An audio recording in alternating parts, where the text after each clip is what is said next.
that today goes better than yesterday. So I did actually discover like what was wrong with my router and like why it crashed yesterday. Immediately after I ended the live stream, I immediately I contacted my internet service provider, Comcast. I was on the, hold on, give me a second. Sorry. I just got finished eating Taco Bell, so I kind of got a little bit of a spice in my mouth from the quesadilla. But I was on the phone with Comcast customer support for about 45 minutes, and we kind of figured out like what was wrong, or at least more or less figured out what was wrong. And basically, the router that I have, apparently we had it since 2021. And it is currently apparently no longer capable of receiving and containing a signal. Oh, progress further in the memory sequence to unlock new locations. Okay. Apparently, it's no longer capable of receiving and maintaining a signal with I'm assuming Comcast or something, and the reason why it keeps on going down is because I lose connection with the server or something. So yeah, I'm just gonna go ahead and state this now. If it turns out that my router crashes again, I'm just gonna go ahead and end the live stream because I literally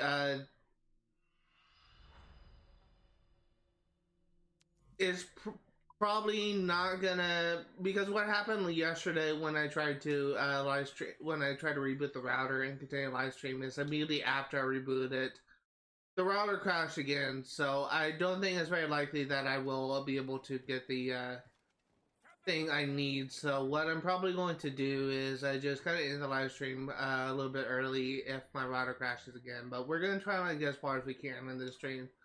I'm gonna be paying very close attention to the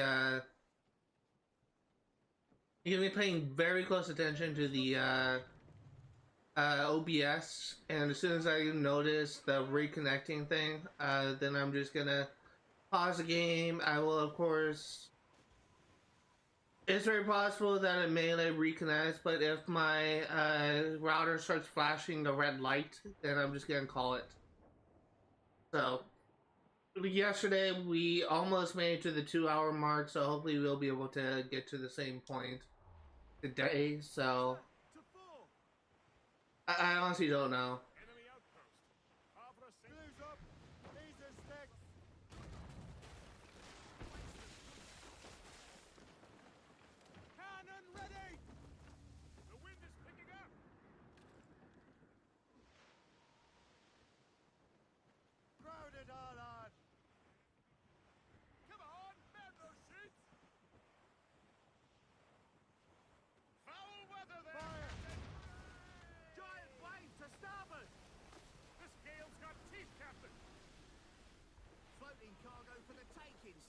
Okay. Now we can go in.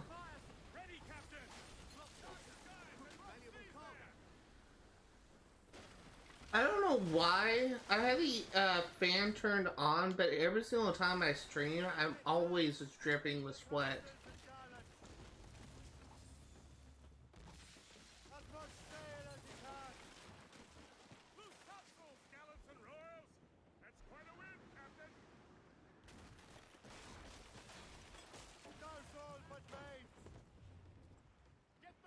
And here we go, new location. We're losing our bearings. Hold down and clear up.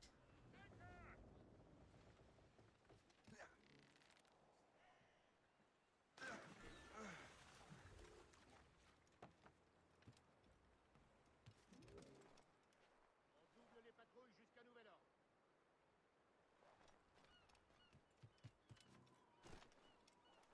On double les patrouilles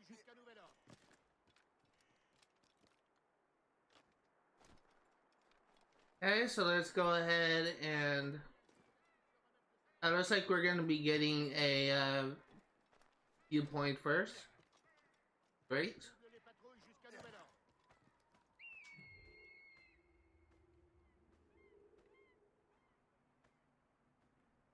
On double les patrouilles jusqu'à nouvel ordre.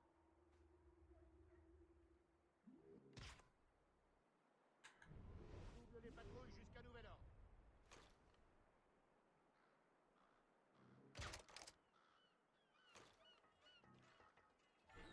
Double les patrouilles jusqu'à nouvel ordre.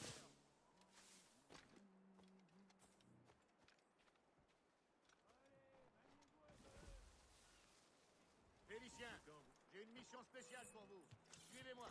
You're holding the thing I need the most right now. Attrapez-le.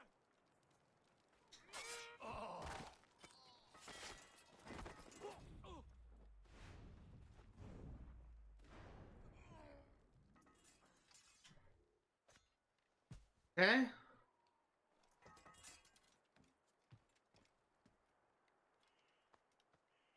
That honestly could have gone worse, but we got it done. Maniez-vous un peu. Je sais que vous vous emmerdez. C'est pas une raison pour être moins vigilant.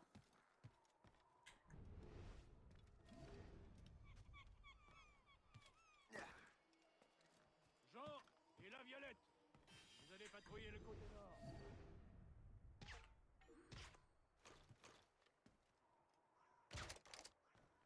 Allez, maniez-vous un peu. Je sais que vous vous emmerdez. C'est pas une raison pour être moins vigilant.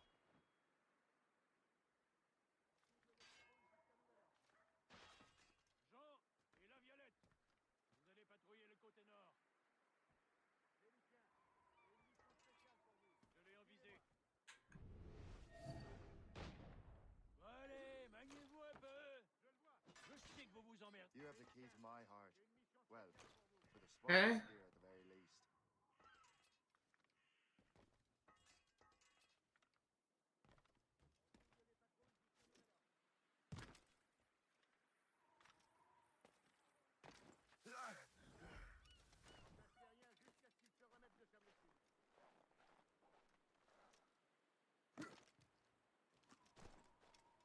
Trying to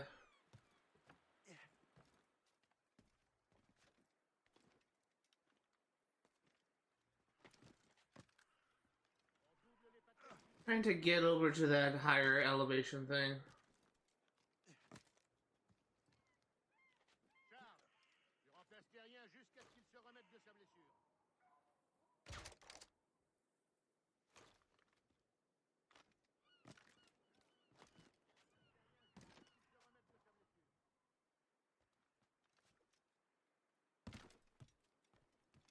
Si j'ai rejoint. Plus un geste. Pas tout seul, lâchez-vous le cul. M'aider.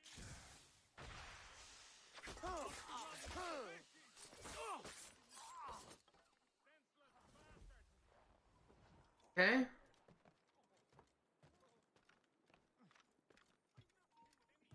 Là-bas, une fois la fuite.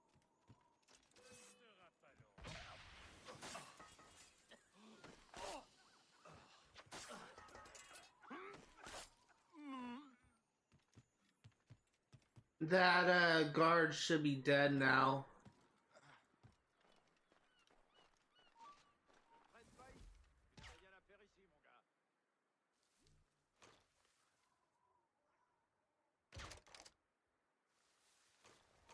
On ne bouge plus. Allez!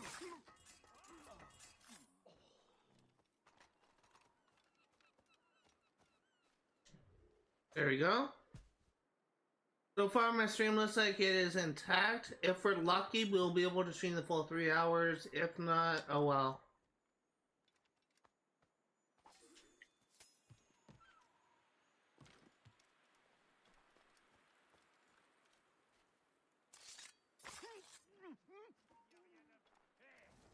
Personne ne se moque de la loi chez moi. Allez, avec moi!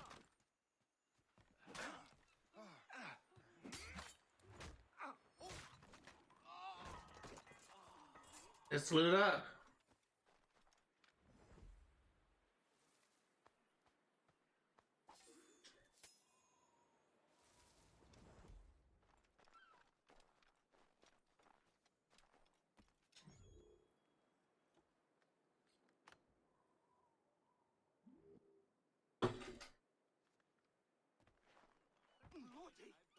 Time to get back to Mumsy. So let's we're probably gonna be doing the same thing we did before, which is loot the 3 warehouses, leave, and come back.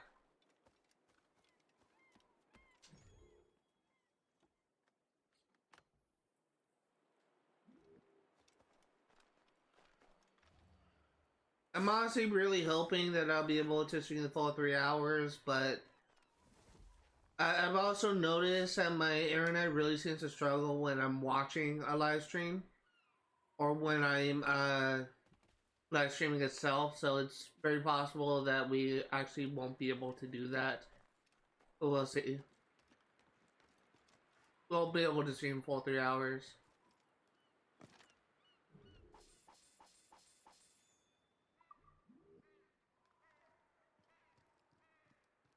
For anyone that is curious,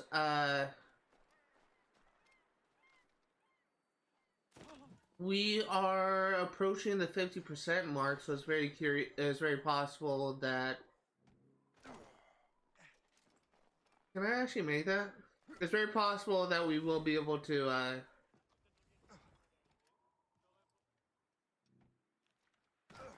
That's not... It's very possible that we will be able to get the thing that we need for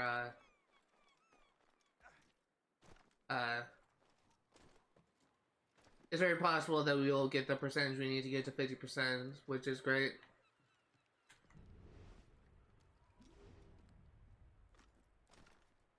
Is this Arctic hair? Because I need Arctic hair for something. This is Arctic hair.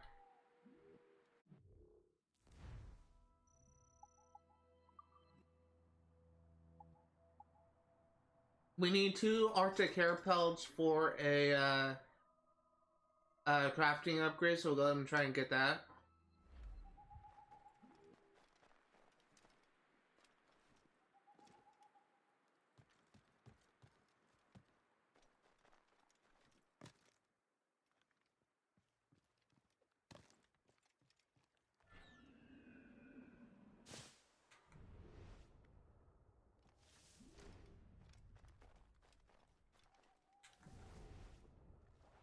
I don't know if Arctic hares will be in this area. We can check. I'm assuming it'll be outside of this civilized part. Whatever I may have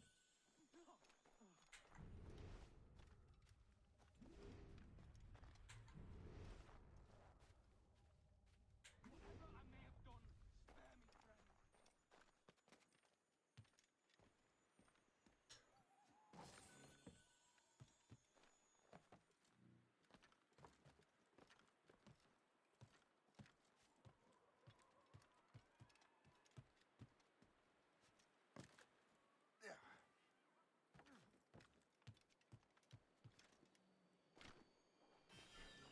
There we go.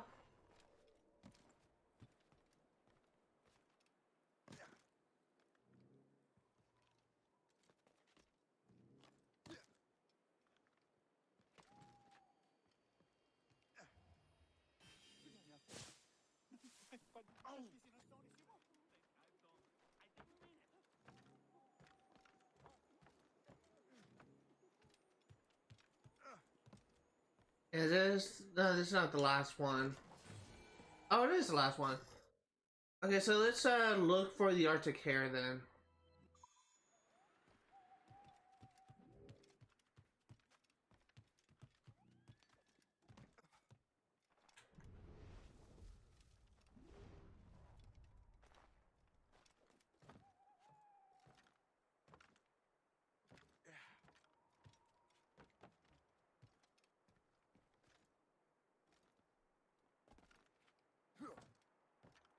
Not what I was trying to do, game.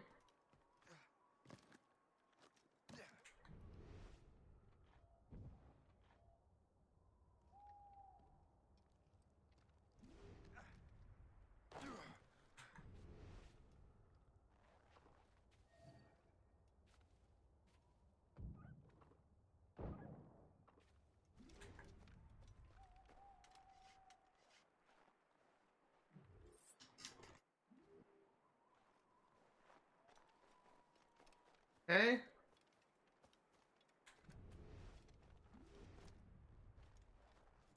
I don't know if I still need Arctic foxes.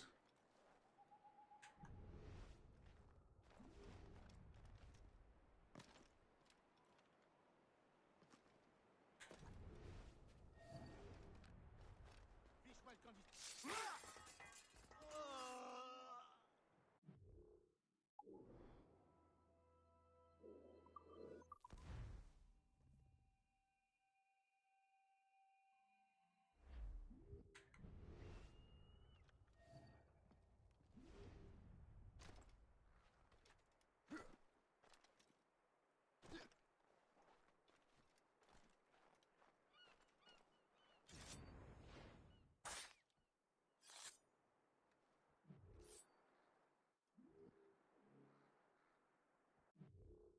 Yeah, let's go ahead and fast travel once again to reset the area.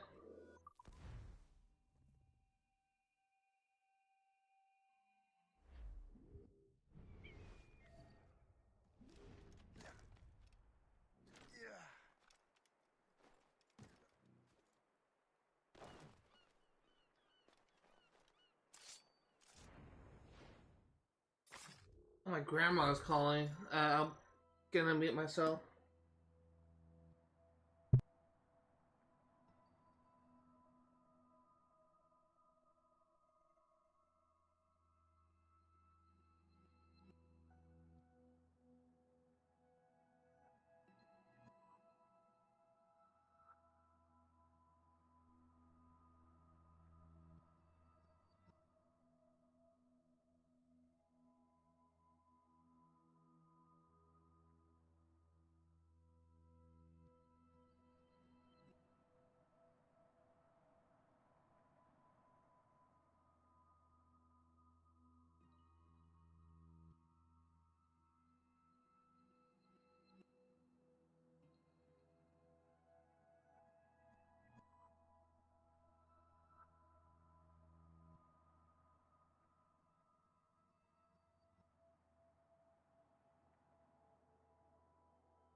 Sorry about that.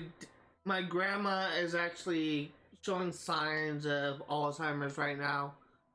So I didn't want to be rude and say, "Oh, I'm streaming. I can't do anything. I can't talk because she I feel like that if you have like a family member that has dementia or has signs of dementia, best thing you can do is to try not to be dismissive of them because maybe like the last time you'll be able to talk to them.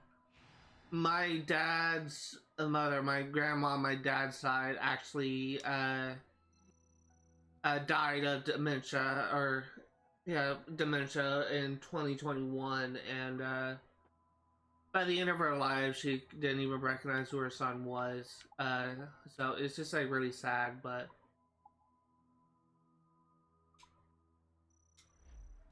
it's just I really do apologize. Normally I don't if I get a call, usually I just end it off pretty quickly because I don't want my I don't want it to be like a 10-minute phone call or something, but it's just kind of like a unique situation because it's maybe the last time I get to see my grandma. Maybe maybe the last time I get to talk to my grandma. So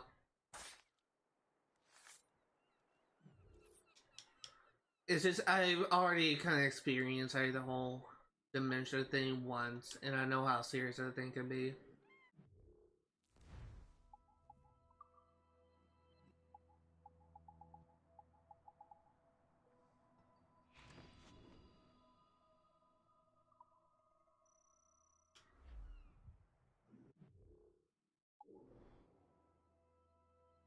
I think we just need one more Arctic hair pelt.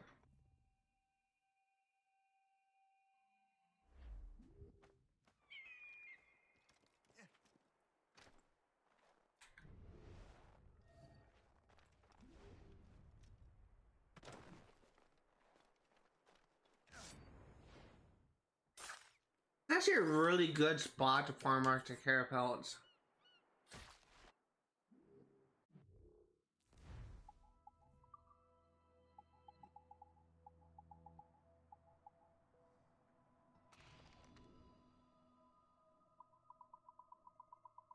Okay, so let's take a look, see if we need any more.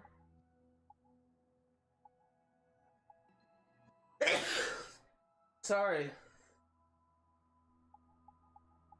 Oh god, that came out of nowhere.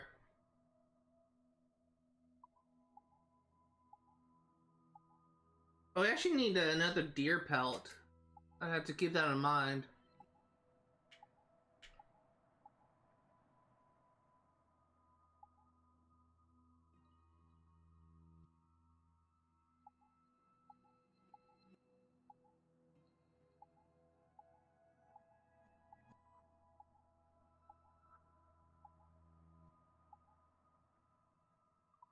Well, let's go ahead and get 2 more Arctic hares, and then we'll move on, just so we don't have to worry about them again.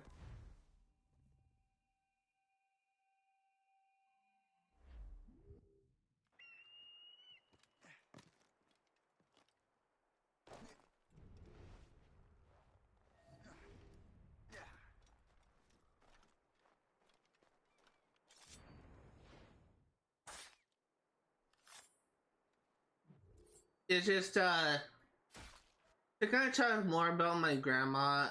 We technically still do because the last time we did this was last year, but every single year for Thanksgiving we would go to her house and have like a Thanksgiving family dinner. And unfortunately, like a lot of my family members that used to go to that thing are no longer alive. I remember as a kid just seeing my Aunt Sandy, my Aunt Charlotte, my Uncle Mike, all of which are now dead now. I have 2 Uncle Mikes, but the older one is now dead. I've had a lot of family members that I used to always talk to, and I used to always look forward to seeing, and unfortunately, my grandma, who is 5 sisters and 1 brother, I believe, is now essentially the last one of her family alive, which is really sad. But I still look forward to seeing my cousins again. I still look forward to seeing my uncles and my aunts. And it's just is if you have, I still kind of have a large family on my mom's side. To kind of talk a little bit more about my family, on my dad's side, on my mom's side, my great grandparents was one of had, I think it's 11 sons and daughters, and the only ones that are still alive of that generation is my grandpa and my uncle Jimmy. And both of them are war veterans. My uncle Jimmy, I believe, started in World War II, I think. Actually, it may not be World War II. I think it might be like a different war, possibly Vietnam. I don't know. But I'm very mixed. I know he was a veteran. I just don't know what war he served. But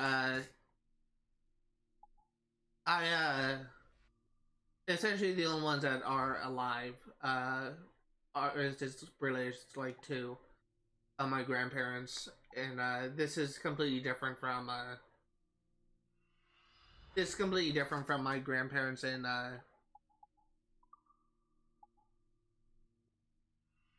from my grandparents, my grandma, who I was just talking about, who is dying of who has like dementia or showing signs of dementia. Is completely separate from that family.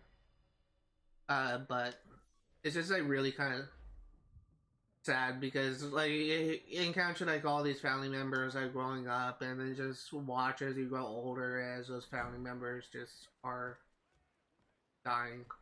It's just really sad. Moving on to the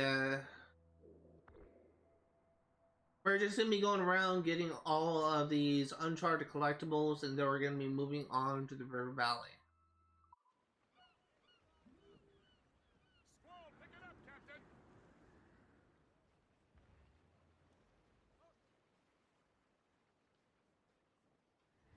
Get the mainsails into the wind!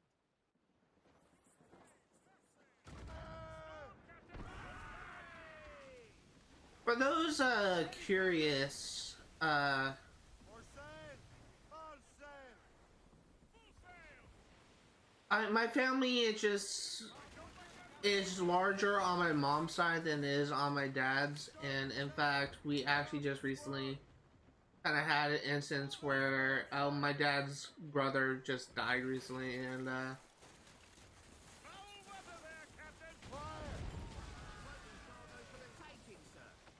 my dad's brother just died recently, and it's just my dad's family is smaller than my mom's family, but I do like have like certain like values I do kind of hold dear, and one of them involves my family. I do kind of hold the concept of family in high regards, but they're not gonna see me. I'm not in the restricted area. But it's just like kind of really sad, I guess.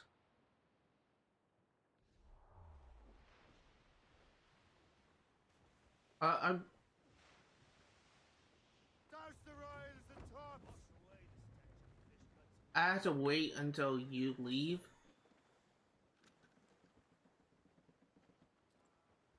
We're heading for a crash, sir! Get the mates! And you are dead.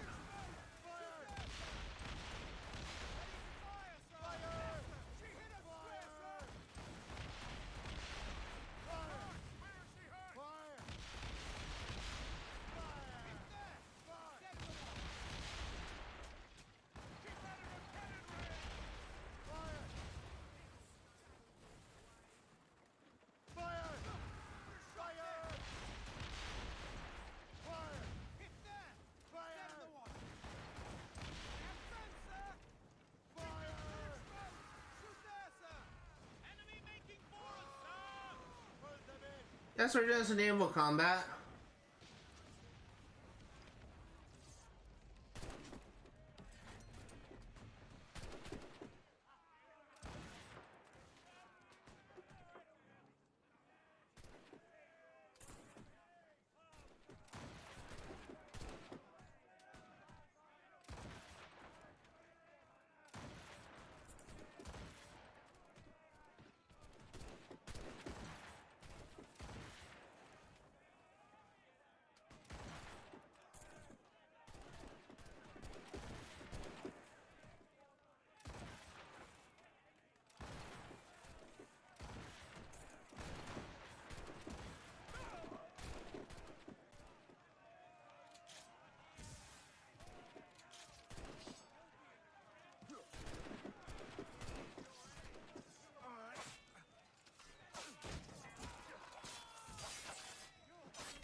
There we go.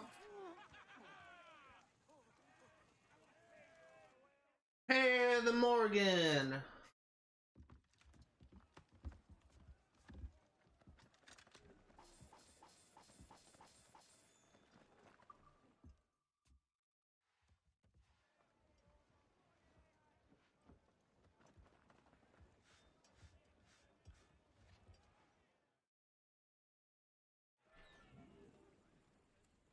Unfurl, mates! Let's move! Fire! Ready, Captain! They are firing! Fire! Fire! All sail, shall take it! Fire!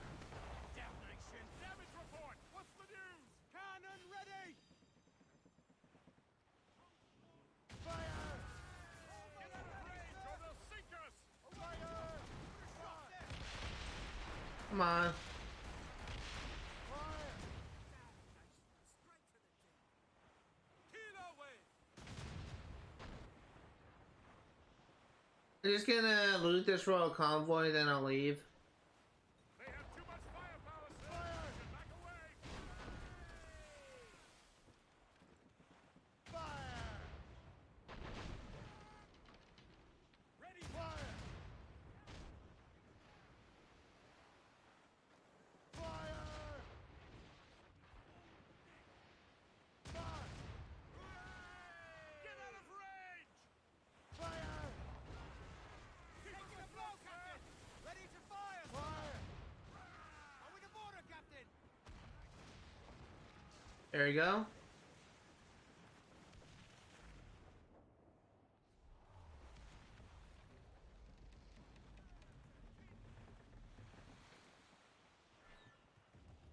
Reel them in!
Really don't know why it seems that whenever I try and like use smoke bomb, it doesn't go off.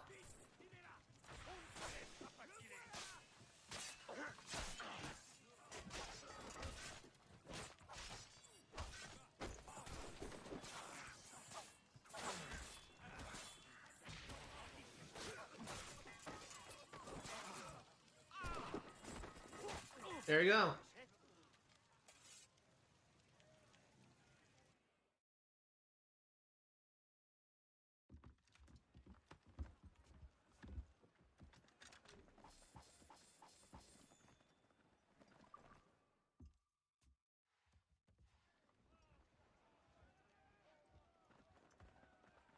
Now let's move on to the next collectible.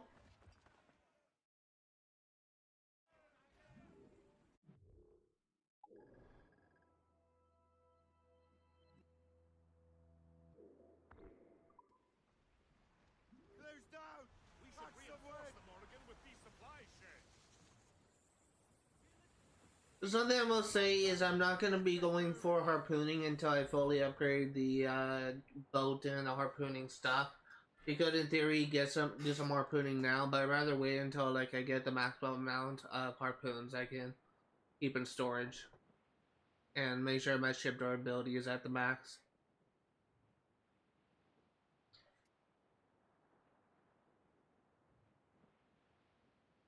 Guys, and rough seas there! Ease off the wind! Ho!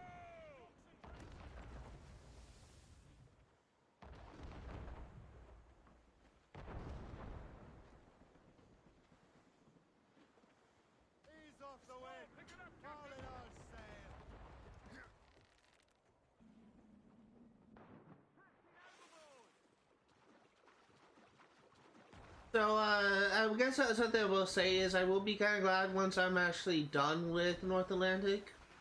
At least for now, because I believe that when we complete this next sequence, we only really have one more area left to get. So I guess that's something to be excited about, just to be at the tail end of this.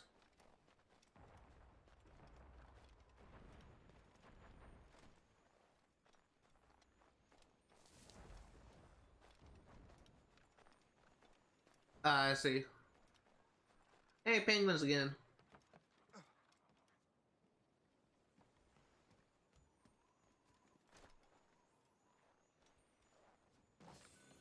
Uncharted 5 of 10 Chest.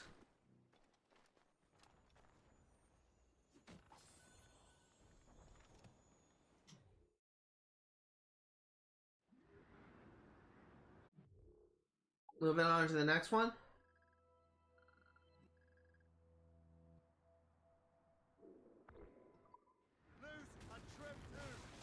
So something else that I will say is, if it turns out that my internet makes it impossible for me to stream, like if it continues to crash, then what I'm actually probably going to do is cancel next week's live streams until I get to the point when someone from Comcast comes and fixes the router.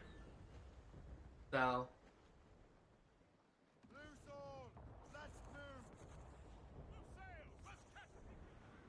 That is kind of a little bit what to expect if my stream continues, my router continues to give me issues.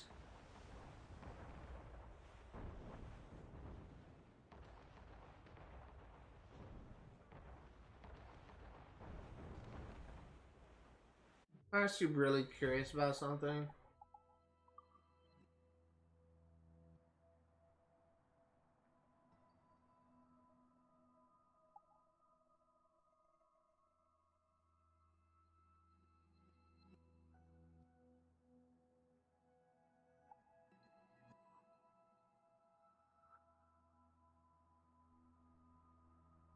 Find K paintings.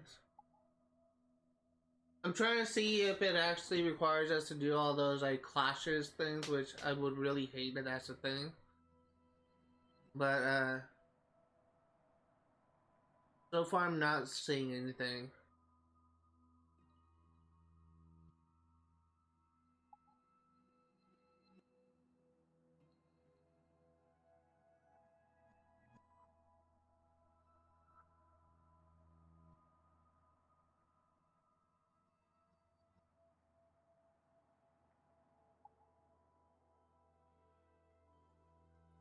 Free a trade route in the Naval campaign.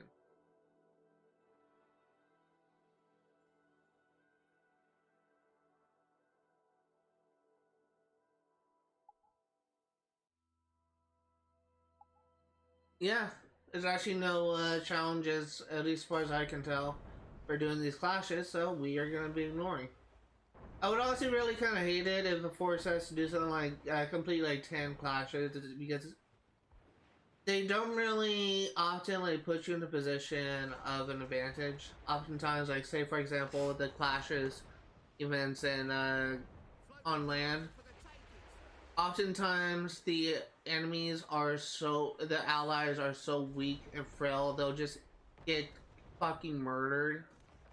And there'll be times like say, for example, you have to like destroy like the enemy flag or destroy the enemy plans. There will be times when you are stuck in animation, and the entire time while you're in the animation to destroy the enemy plans or to lower the flag, your allies will already be dead.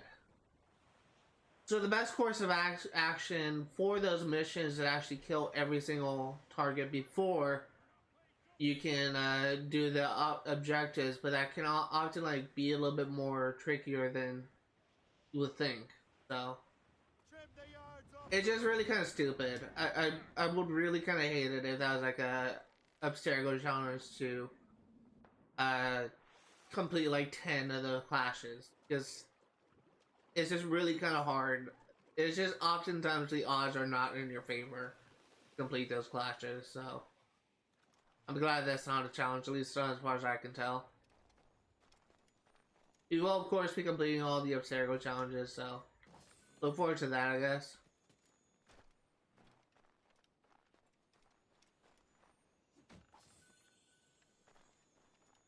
I'm assuming there's gonna be a boat. Yeah, I see a boat right there.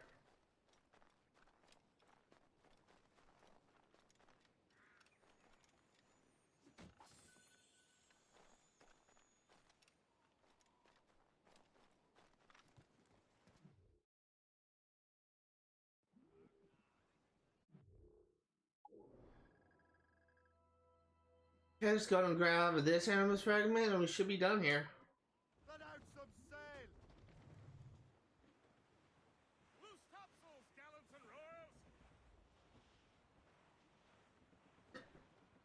I got the hiccups now.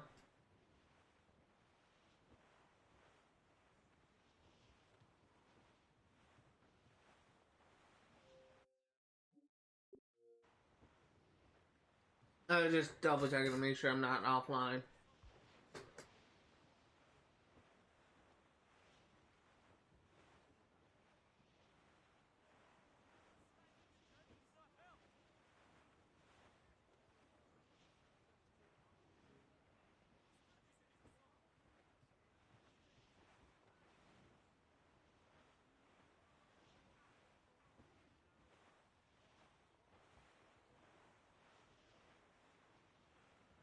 Let's see. So there was something that I remember at one point, like one of the few people that started talking to me on Twitch. I remember at one point someone asked if I ever considered like opening a Patreon or creating a Discord. I would be more open to creating a Discord channel than I would to create a Patreon, mainly because I honestly kind of feel guilty, I guess, whenever someone like donates money or whenever the idea of like owning a Patreon to get money or support from my followers.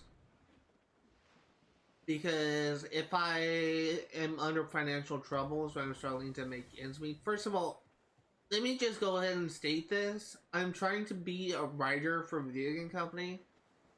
So unless I am jobless or I would only really consider making a Patreon if my book doesn't go so well.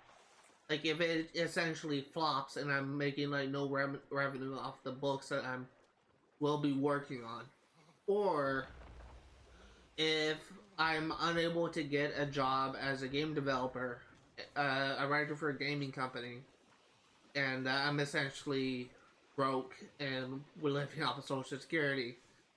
Those are really like the only possibilities that would cause me to consider opening a Patreon. But at the same time, it's really dependent on if I can actually gain and maintain an active audience. That's something that I'm struggling with right now, is trying to gain like a audience.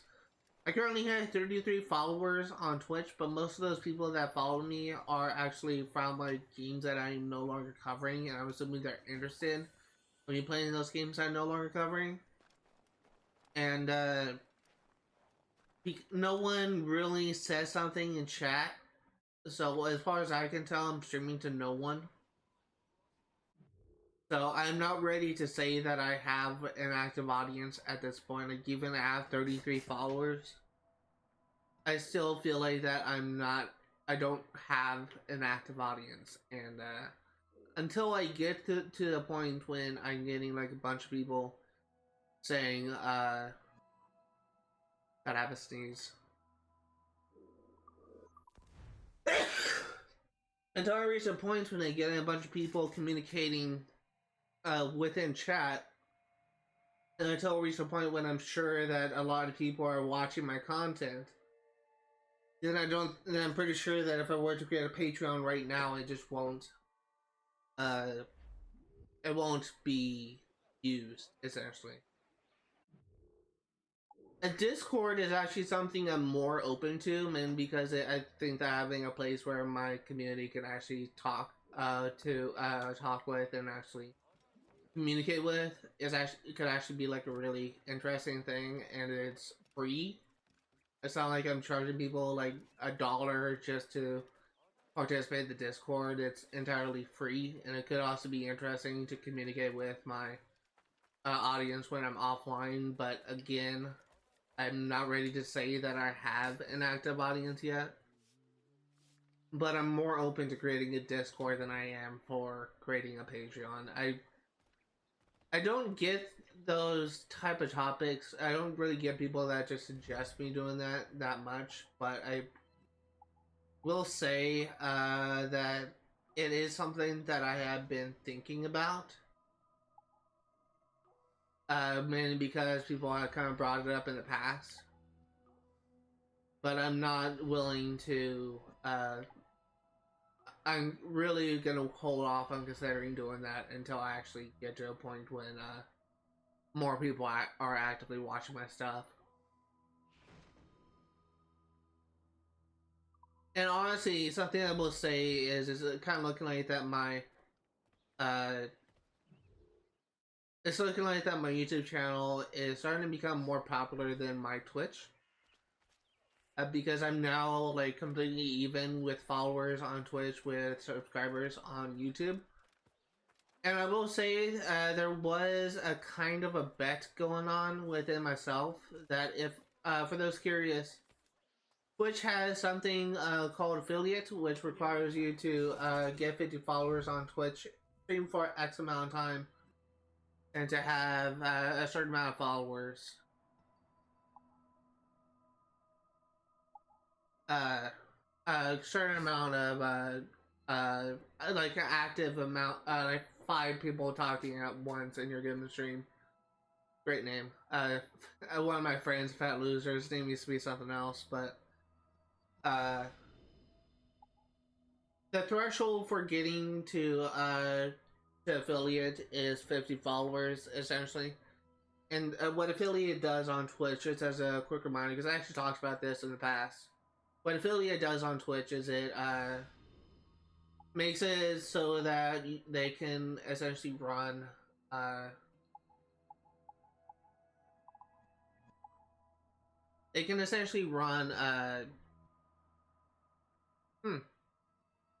actually gonna hold off on this. They can essentially run ads on your channel and make it so that you can earn a revenue. It also makes it so that if you're an affiliate, you can actually receive donations, and I believe you can actually receive bits from your viewers, which is something that I believe I don't have access to. So, I guess, once I get to affiliate, then I'll be able to actually essentially earn a paycheck from YouTube, which at this point is essentially minimum wage. Like less than minimum wage. And the same, YouTube has a similar thing where they allow you to run ads on your thing, which again is has like a certain threshold, and you need to have like 1,000 subscribers on YouTube, and you need to have like a certain amount of people watching your stuff, and it's based on like hours of watch time. And I've actually already met the threshold for hours of watch time on YouTube, but until I get to the point when I have a bet going on that if I reach 1,000 subscribers and essentially have the affiliate thing on equivalent of on YouTube, then I'll transition to streaming on YouTube, since it's clear I'm more popular there. But if I reach affiliate on Twitch before I reach 1,000 subscribers on YouTube, then I will just continue traveling here. It's just really kind of like a bet I have with myself. And it's something that I've been kind of thinking about, I guess. Because I just been kind of watching my channel grow on I just been kind of watching my channel grow, and it's just kind of crazy to me. Because almost every single week I like gain a couple subscribers, so it's just kind of cool, I guess. Hey, this is a frigate? Oh.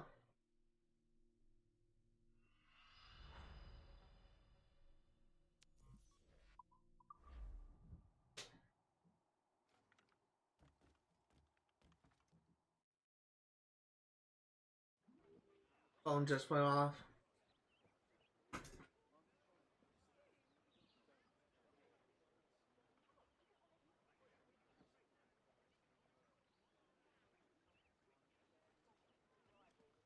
Telling me I need to re-sign into my student email on my phone. It's really kind of stupid. I have to keep on doing that, but oh well. Captain's at the helm! Mates out! Let's go! All sail, shall take it! Flotsam!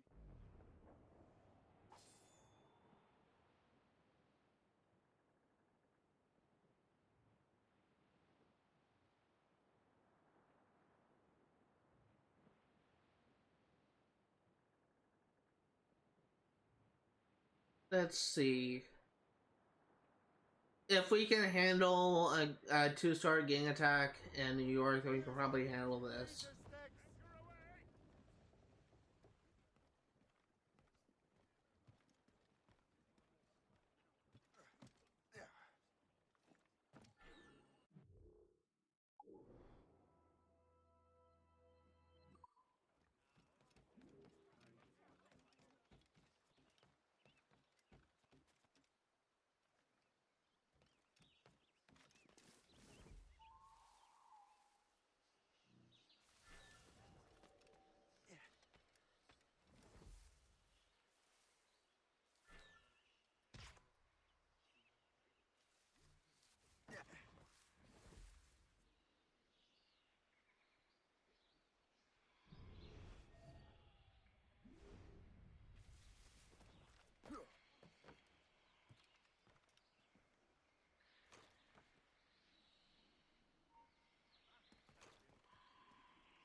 Stop!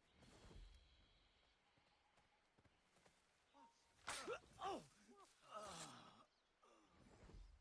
Been at the moonshine.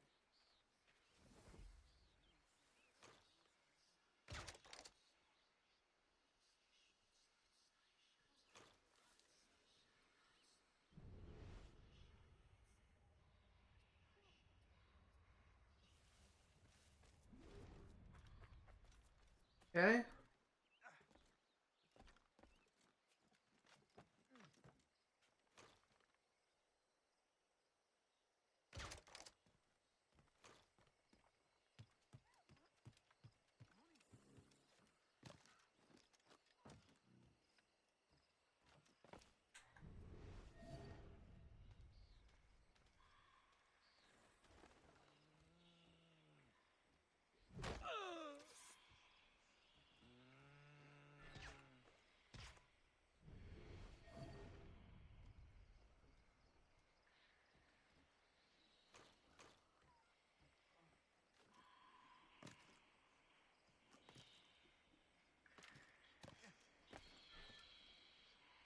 If only he could stand still for a second!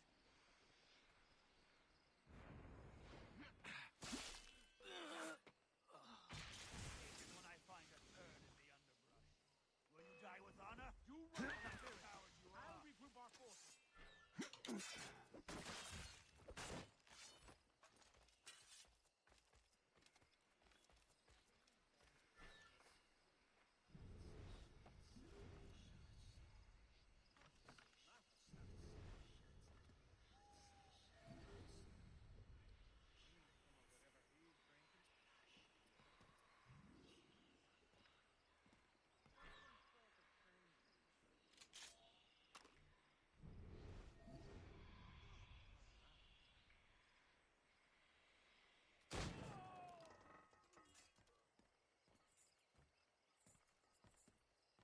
Kill the slaver.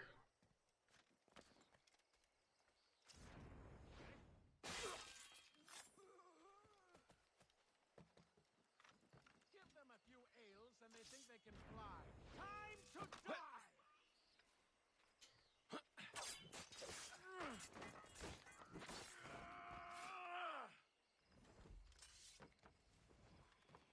It's weird. Okay, so something I will say, this is a connection I literally just made. Achilles. I believe, isn't he like African American or at the very least Indian? They were both victims of slavery in this time period. So why the hell would he support a slaver in his organization? That seems to be a conflict of interest for him because he will be a victim of that type of trade. Oi, hold!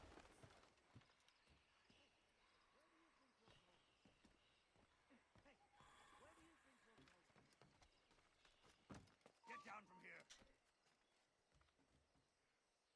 done. You can't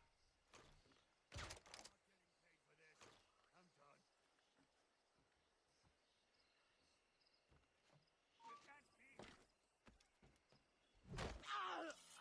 He's in my sight.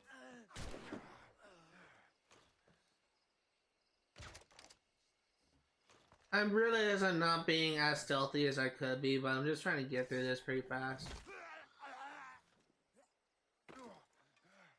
Stop you!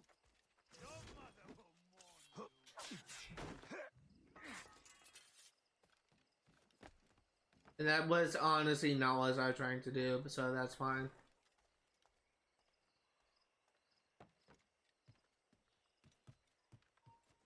You there!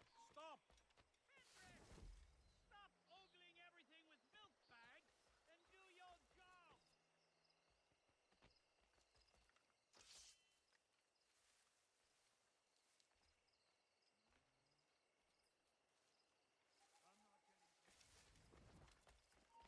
We will not quit, knave!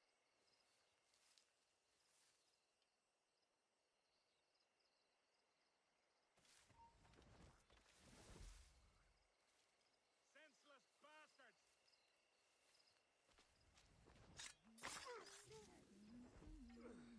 And now we just need to cut down the flag. Hold there!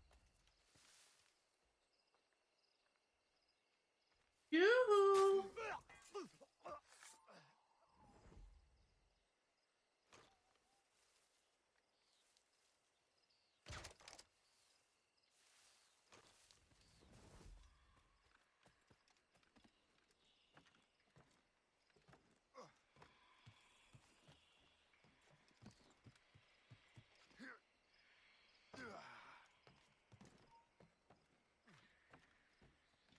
Okay.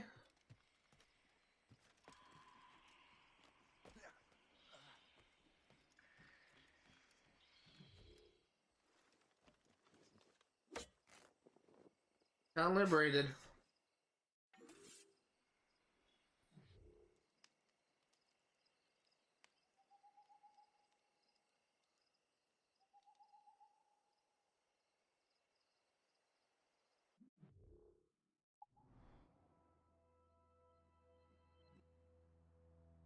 So we have 4 locations to get at. Oops. After this. So, wow. There's actually a lot less here than I thought. So let's go ahead and we will start with this renovation, which is something we can afford.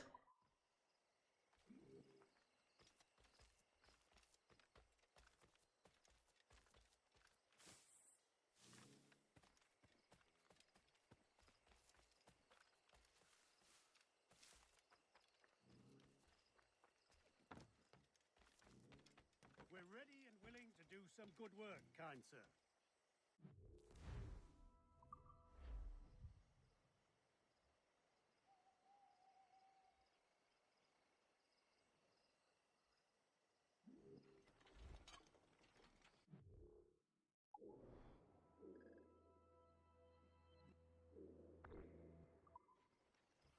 I guess something I will say is I'm honestly kind of getting a little bit thirsty if I'm going to be honest here. So what I may end up doing is kind of running downstairs to grab a Gatorade. I'm starting to get kind of parched. We still have 2 hours to go. It does not feel like I've been streaming for an hour. It honestly feels like I've been streaming for more.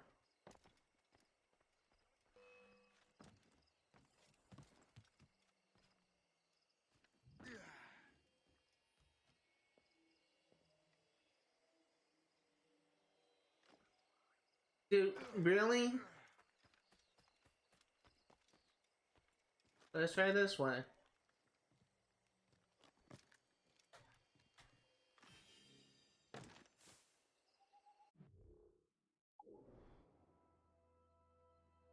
I was thinking, I didn't know there was a haystack there.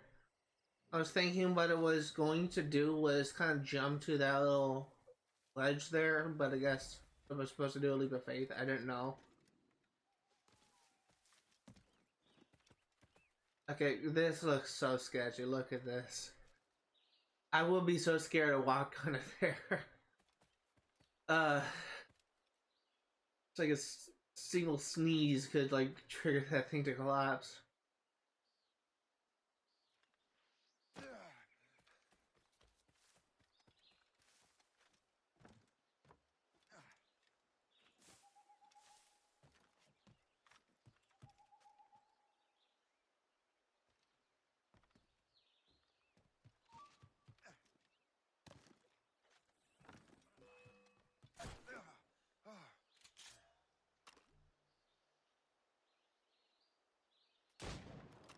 Dick.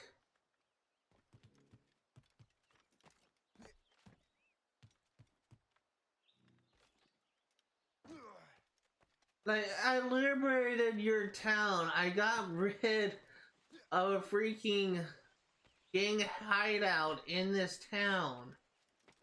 Least you could do is let me run on the rooftops.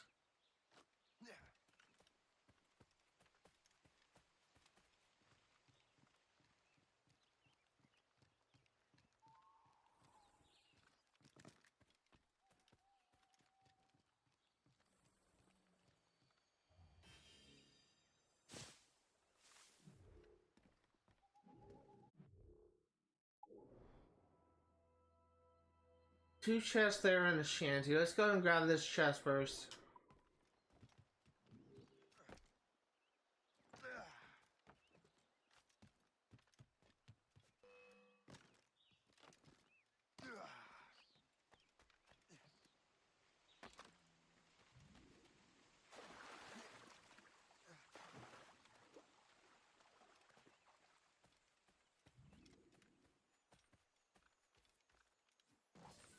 Okay. So this way, another area we'll be kind of afraid to walk through, just saying.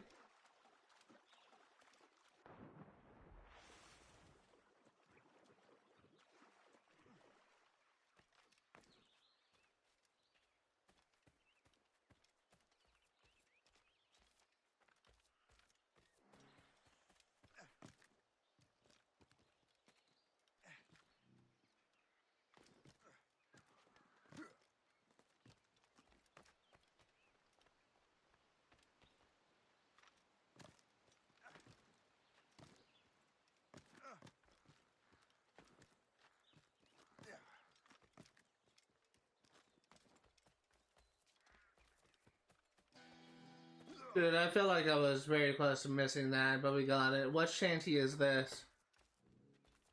Lowlands Away. That's actually another good song. So just as a quick reminder, I will not be able to like show the shanties off in this stream series simply because of copyright. So if you want to listen to that those sea shanties, I highly encourage you to look up a video on YouTube. A lot of the sea shanties are really good songs. It's just because of copyright I can't play them.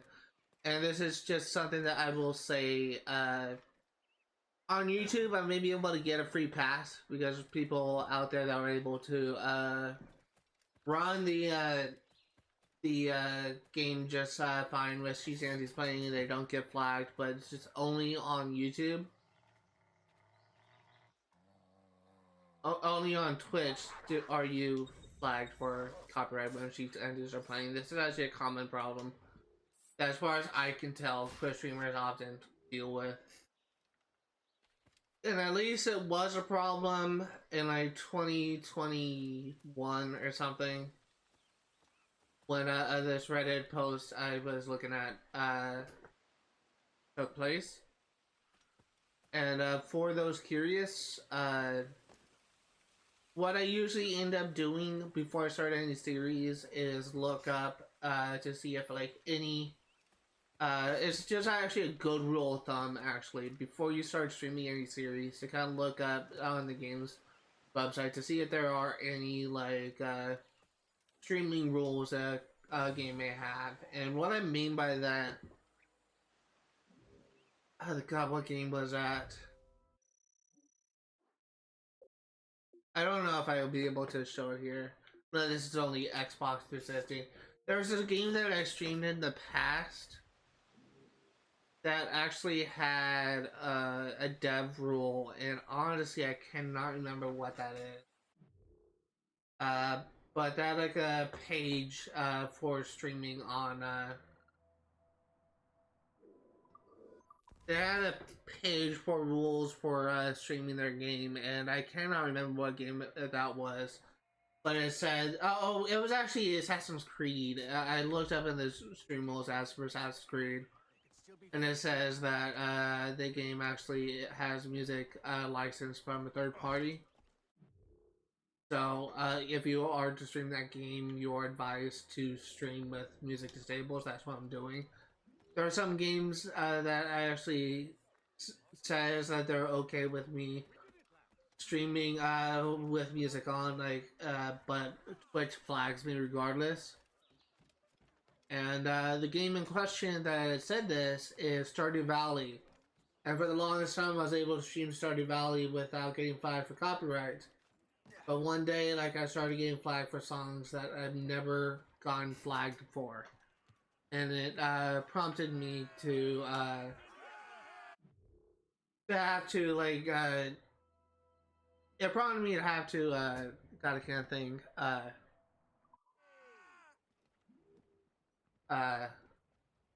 like turn music down to 0 to avoid like any sort of copyright. And the song that I got flagged for Stardew Valley was the overall music for specific seasons, which I had done like almost 50 live streams at this point. I think I'm on to like live stream 43, starting tomorrow actually. And I've only started like getting flagged for copyright like by my 38th live stream for songs that haven't played in the game. For streams that have been played in the game since Assassin's for almost a year now, if I'm gonna be honest here. I've been started streaming Assassin's Creed, Stardew Valley at the end of last year, I believe. And now we're towards the summer. Well, we're in summer now. At least I consider it being summer. So.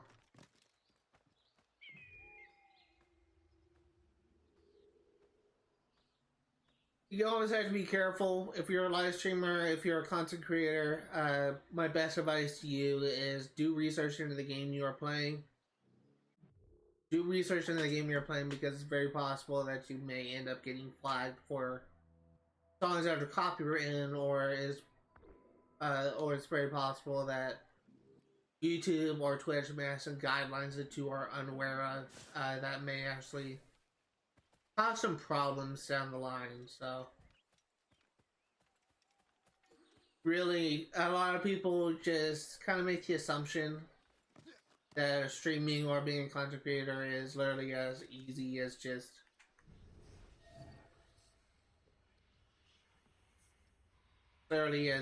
like pressing a button to just record or stream.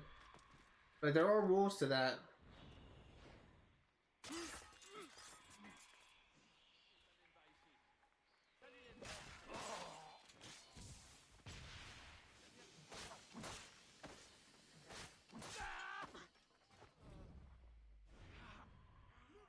There are rules involved, so it's not as easy as you would think.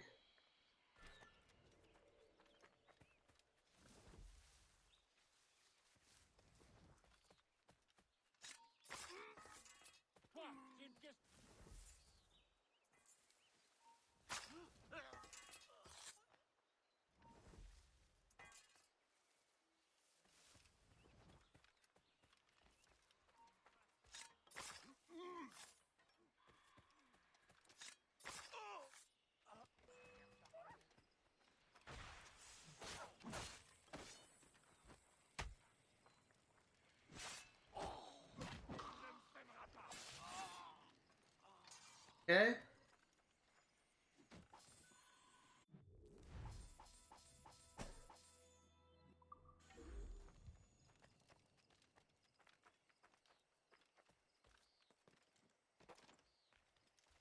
I will say that I do follow the activities of a lot of streamers, and something that I've been seeing a lot talk about, like a common talking point with a lot of streamers lately, is their kind of reaction to recent news revealed by Blizzard. Really do apologize if we hear dogs barking. I can't do anything about that. But it's like recent news revealed by Blizzard that they're kind of canceling something they promised at the beginning of the game. They kind of caused a lot of gamers to essentially cancel, to uninstall their games. And that's just kind of like something that that is kind of like my main pet peeve. There are a lot of games out there that it is made blatantly clear that that the game companies really want to milk as much money as they can out of that.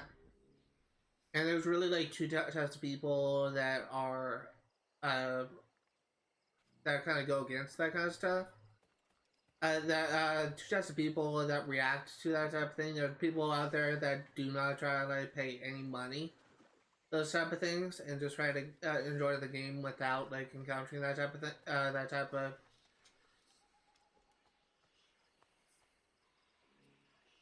they try to like enjoy the game without encountering. Let's try and get this.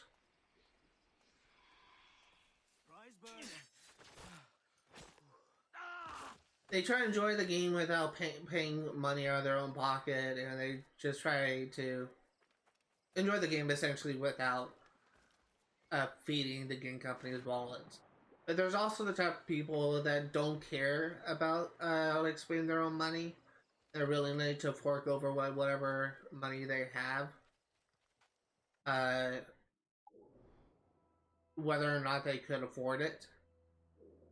And I guess if there's something I will say, it is that Blizzard may have made like the worst mistake they could have made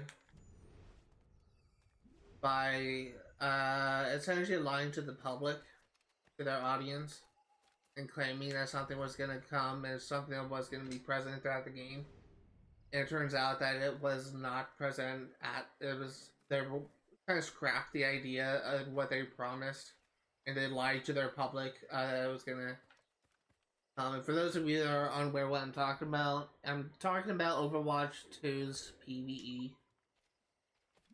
And I've kind of encountered people on like both sides of the fence. Like there are people out there that have gotten so mad at the game that game company that they were essentially lied to.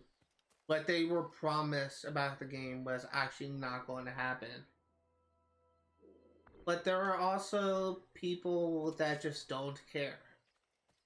One of my best friends just thinks that people that are mad about the PvE are just quote-unquote drama queens.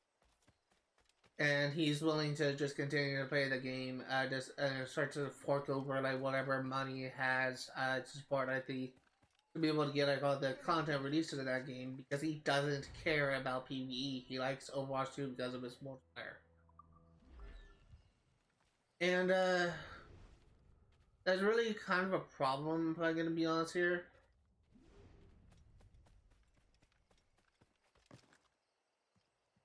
Because you need to be understanding.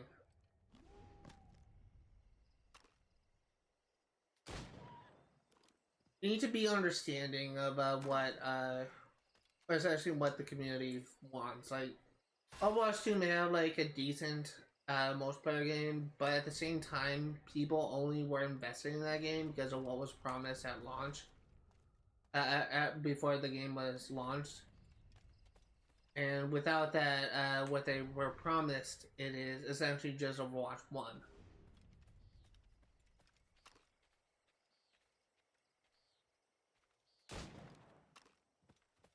So it's just, people need to, and that's something that I've noticed that a lot of streamers are doing, like Osmongold, What's that guy's name?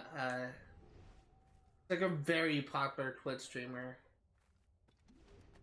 Moist Critical. Like a lot of these big name Twitch streamers are actually going out of their way to just condemn like Blizzard for what they're doing.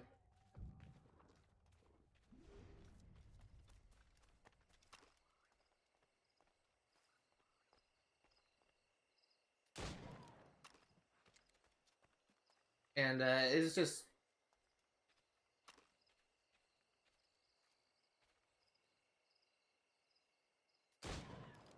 you need to be essentially aware of kind of the both sides, because a lot of people are really looking forward to what they were promised, and a lot of people, including myself, are upset that we're not going to get what we promised.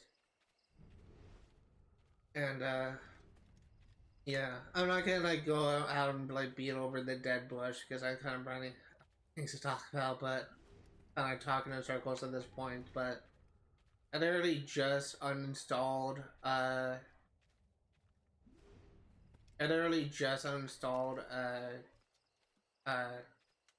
Overwatch 2. I may reinstall it just to check out the PvE campaign, but at this point I'm just kind of done with Overwatch.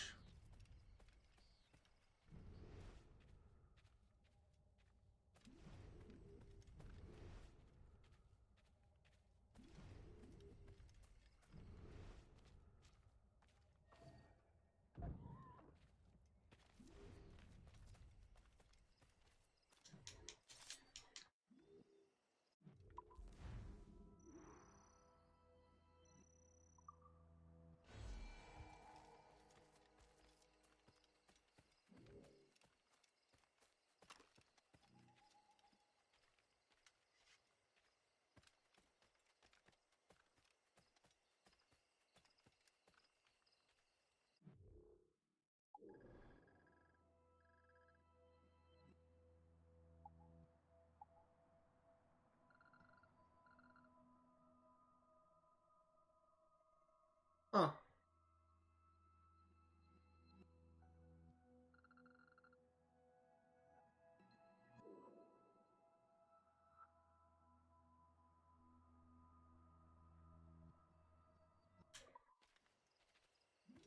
So one of the things that I was looking at is I was looking at the Mount Vernon area, and I was trying to see, trying to determine like how, because I can't remember like what I did in that area. I can't remember if I literally like all I did was just like do the viewpoints, or if I did some of the chests or some of the collectibles. There's possible I may have picked up an Animus fragment, but I honestly don't know like how much I did. I was one of the things I was thinking of is maybe I went as far as to get like most of the collectibles in the area, but it's clear I didn't.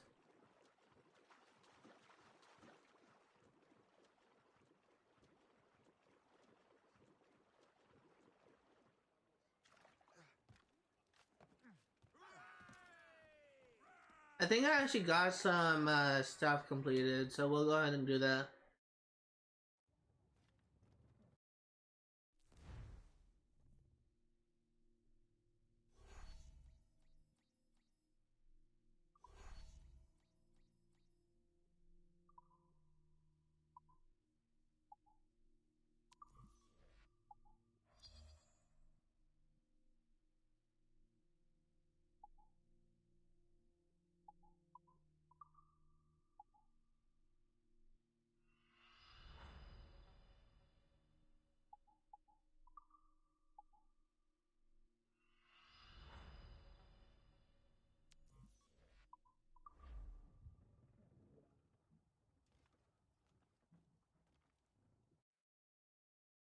So I will be right back. Before we, I'm just gonna pick up the money.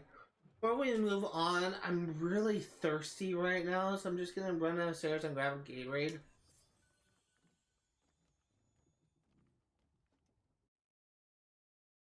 So I'm really just gonna type BRB in chat, and then I will leave. Hopefully my stream doesn't crash while I'm running downstairs, but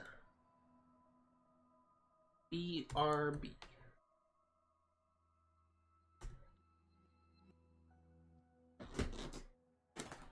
It.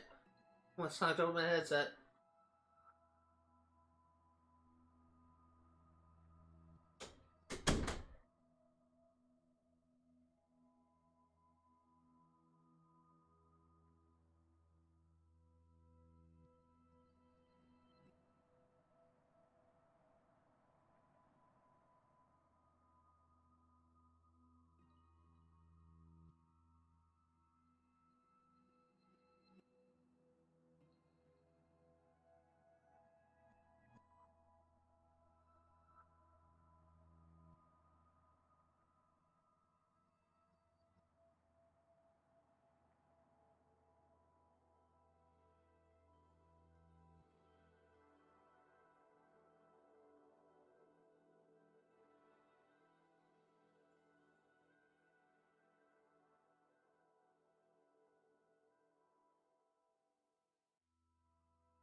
I was really expecting my stream to essentially, my internet to die, and I'll just come back and essentially be staring at a blue screen.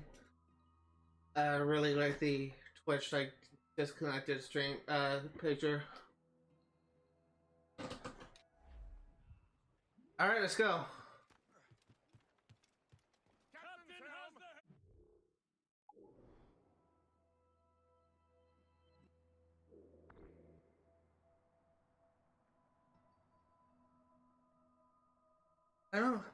Don't have any audio.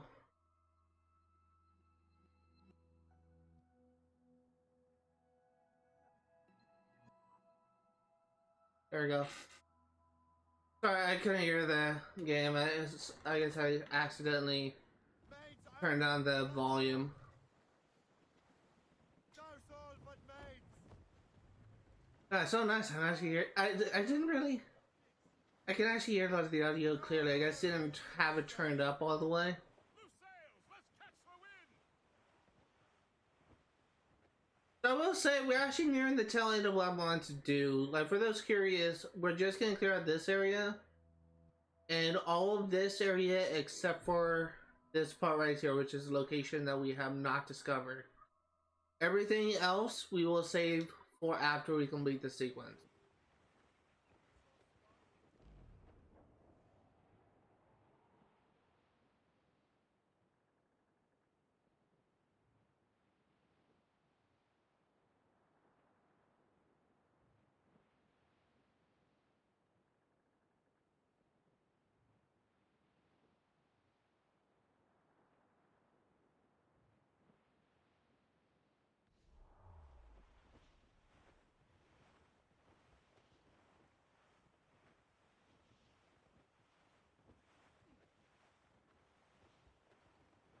God, I'm so glad. I've been really looking forward. This is probably the game that I'm looking forward to the most of the games I'm covering on the channel. And that's simply because I really do kind of have a soft spot for this game in general. This is really, I do kind of consider this to be like a very underrated game, and a lot of people just, when this game came out, it kind of had the unfortunate thing of being released at the same time as Assassin's Creed Unity.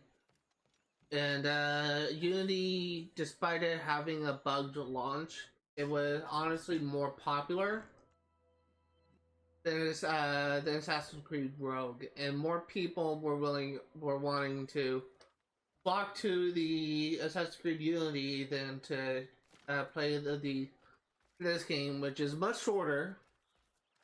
But it's still like a very good game, and I'm really glad to be back here. I'm always looking forward to playing this game. All of the games I'm covering on this channel, because to cover it, essentially like my overall thoughts at this point of my other projects. At some point, I am kind of happy to be streaming Sims 3 Pets, but at the same time, it is kind of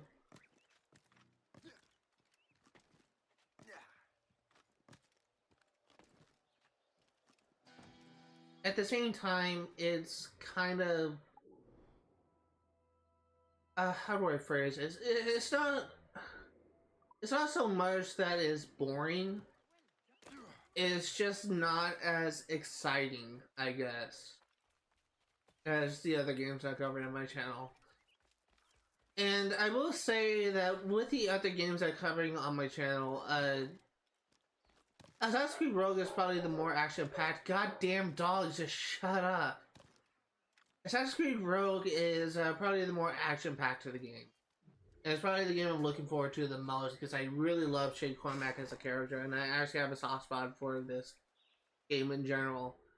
Kingdom Hearts. Stardew Valley, we're reaching a point when essentially all we are working on at this point is trying to get to the last star drop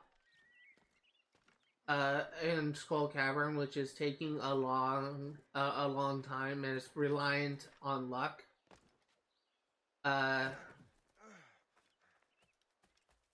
We are also at the point where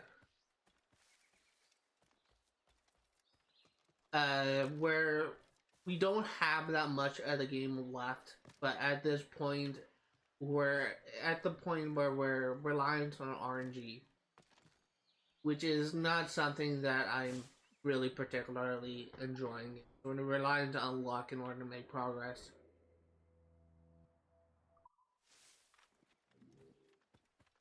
And something I will say is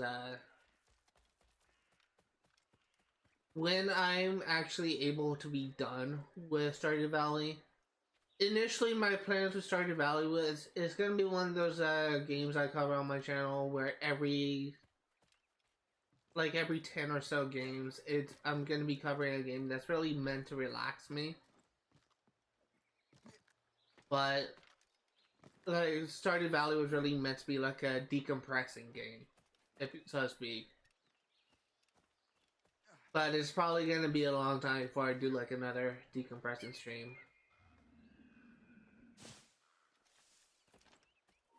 You there, stop! He's in a pro!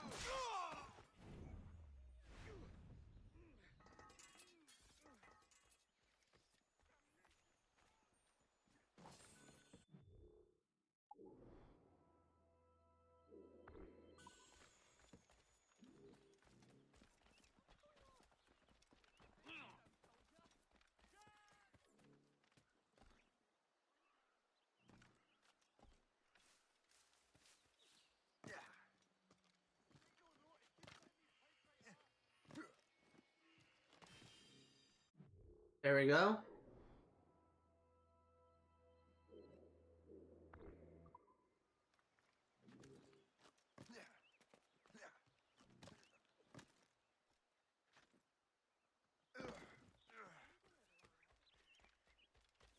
So, I will say that I haven't really given much thought into like what the next game I'm gonna be playing is. What the next decompressing game, I guess you could say, that I'm gonna be playing is, but it likely won't come for a while.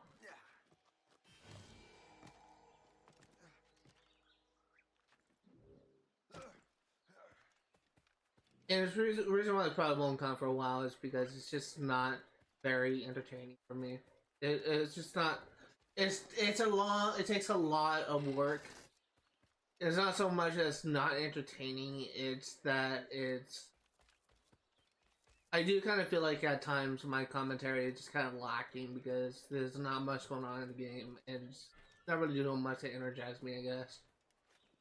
But yeah, it's definitely probably gonna be a while before the next stream another one.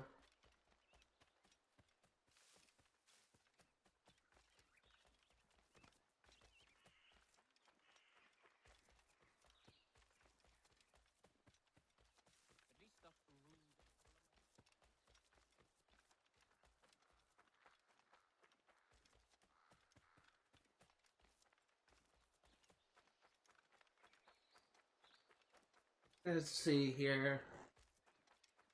If it's something that I do kind of wish is, I kind of wish you had the ability to fast travel to your ship. It's just kind of make like traversal a little bit easier.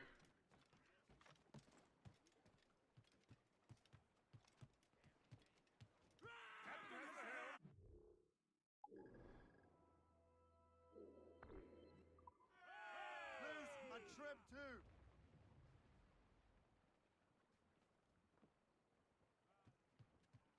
Batten that down, Bristol light.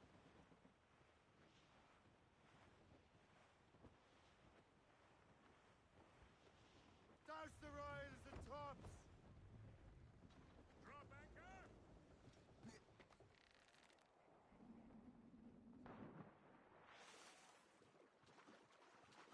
I don't know why I say captain's in the cold. The water's not cold here. North Atlantic where the water's cold. And that's just a phrase. I know, I heard like the phrase like in the drink, in the water. I never heard the phrase in cold.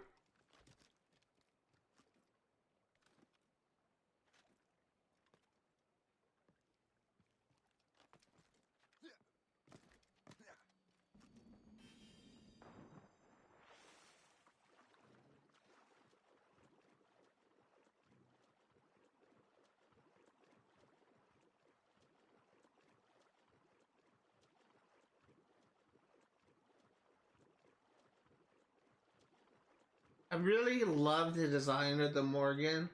That's something that I do kind of appreciate with this game is as you upgrade the whole, the ship actually looks nicer and nicer.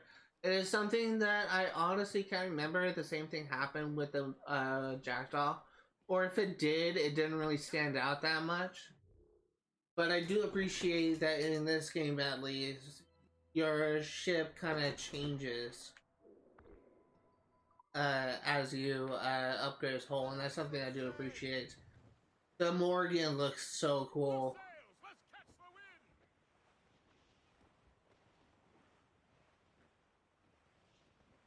We're heading hard for land, sir. They're fine.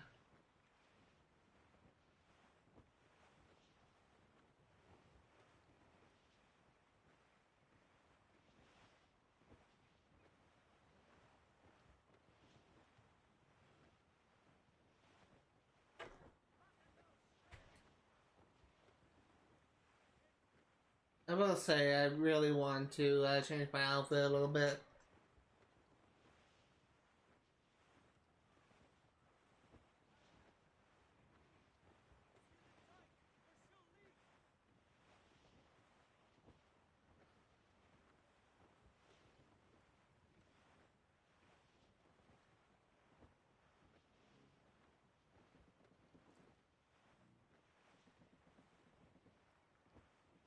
And we're here.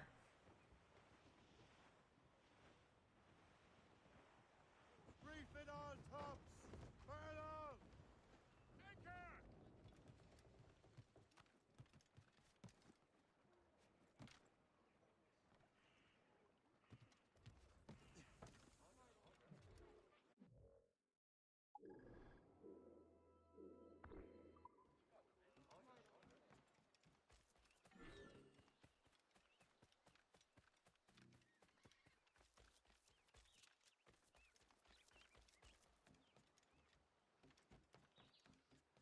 Let's fit this fog.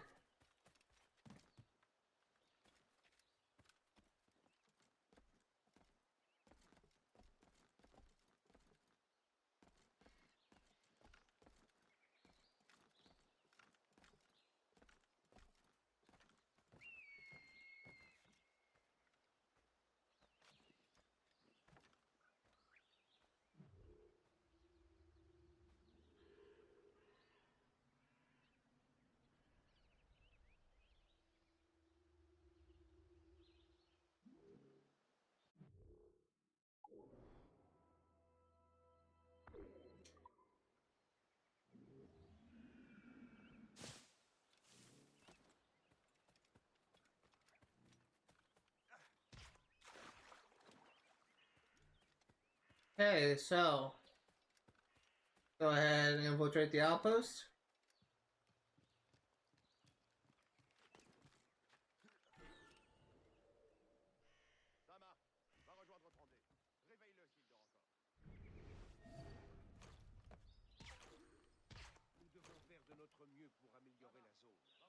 Oui, chef.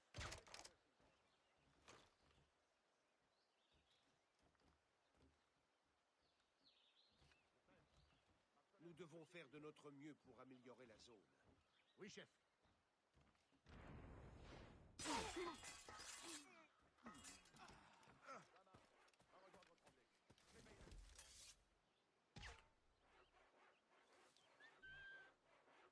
Over here, dumbass. Oh!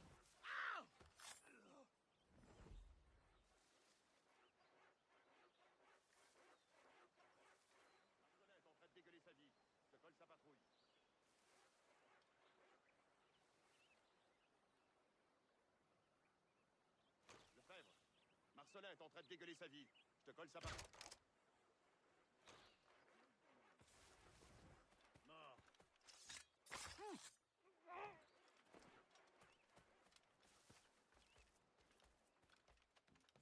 You're the key to my heart. Well, to the spoils here at the very least. Halte! Tiens-le comme un chien.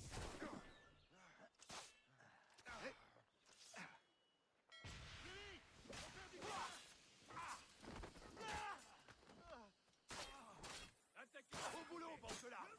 C'est là!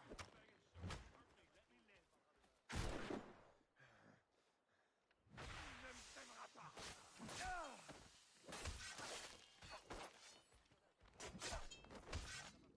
Holy shit. That was so something that I'm honestly kind of getting tired of. I'm mashing Y to throw down a smoke bomb, and the smoke bomb doesn't go off. That is honestly kind of starting to get really annoying.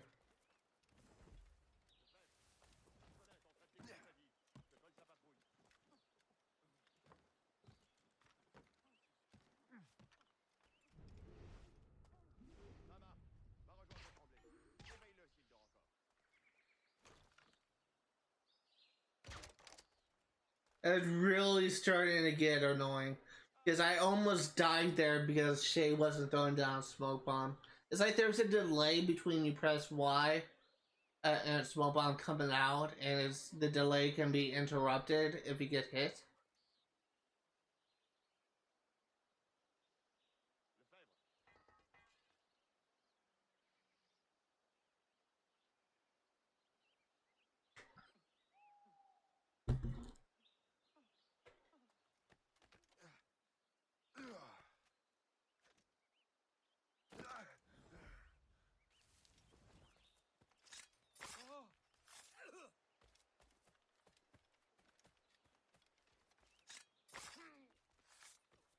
So it's actually gonna be a little bit before we loot the warehouses. I do want to get the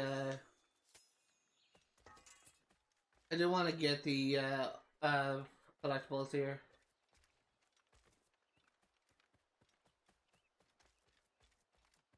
Why? Okay. I don't know why his marked is still alive, or because he should be dead.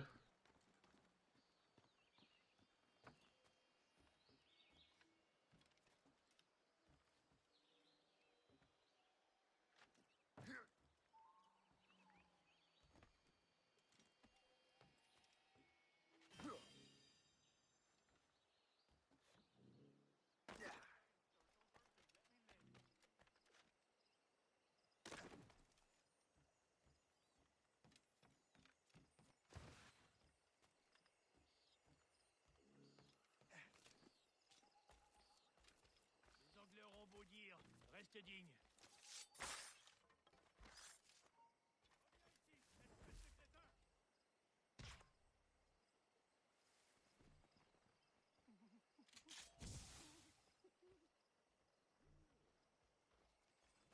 Pas besoin d'être un génie pour savoir faire.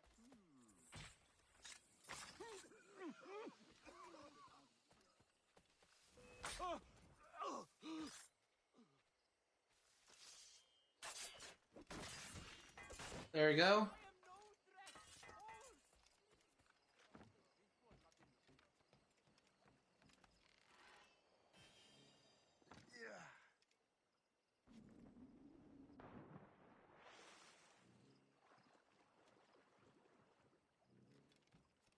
Let's go ahead and loot this warehouse over here.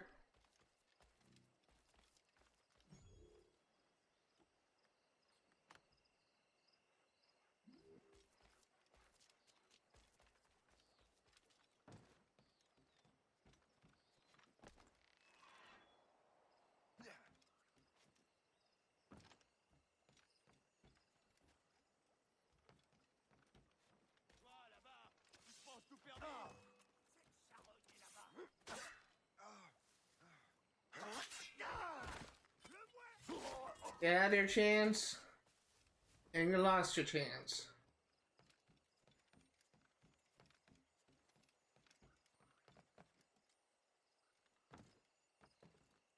Dude. Okay. You already did this before. Okay. But it needs to be more to the left. There we go.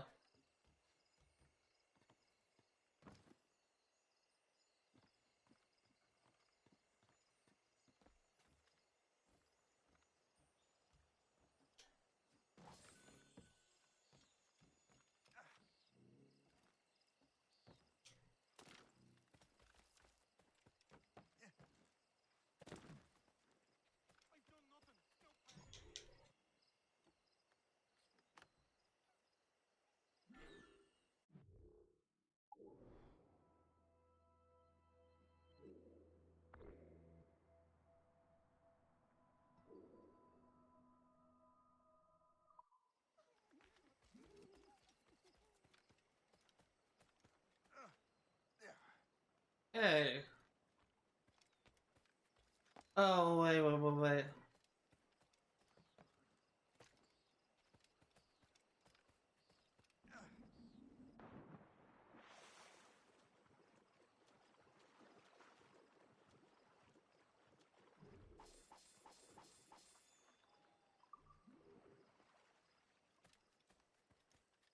I was actually gonna try and like do some parkour, but swimming works.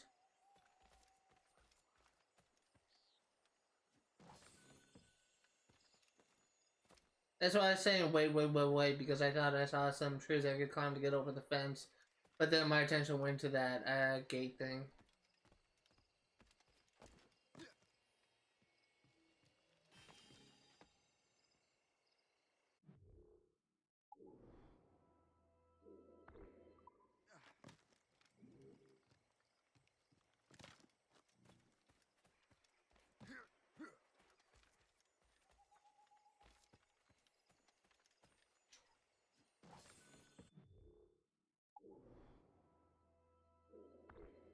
Viking sword.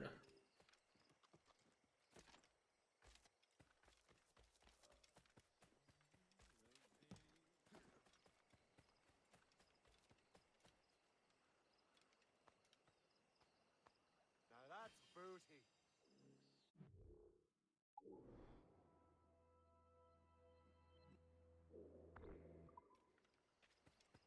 I really love Shanty's voice. It's such like an odd thing to say, but it's just I just have a soft spot for Irish accents.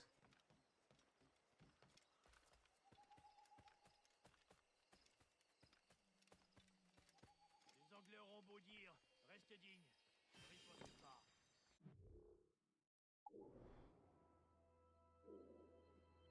10 metal, which I have, 20 wood, which I have, 40 stone, which I have, 30 fabric, which I have. Il est sûrement complètement fou.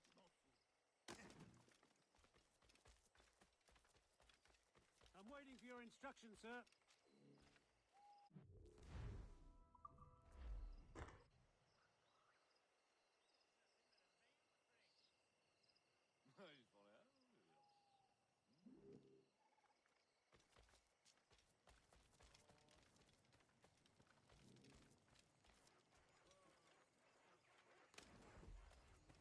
And that should be the last one.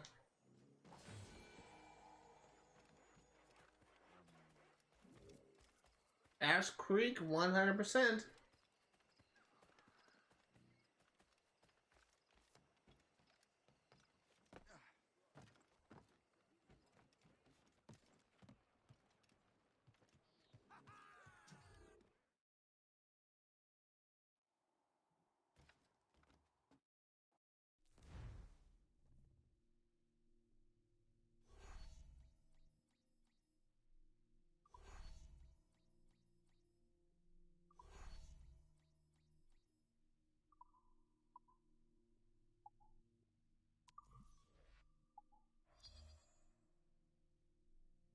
Okay, missions.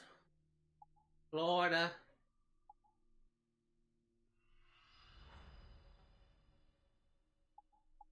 Barbados? Barbados, I believe is how it's pronounced.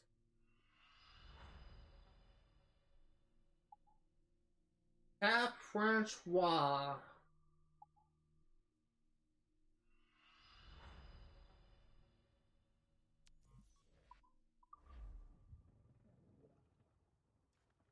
I believe that's supposed to be French in French, like Francois. I just don't know. Wait, I don't know if that's actually that may be the French word for French. I honestly don't know.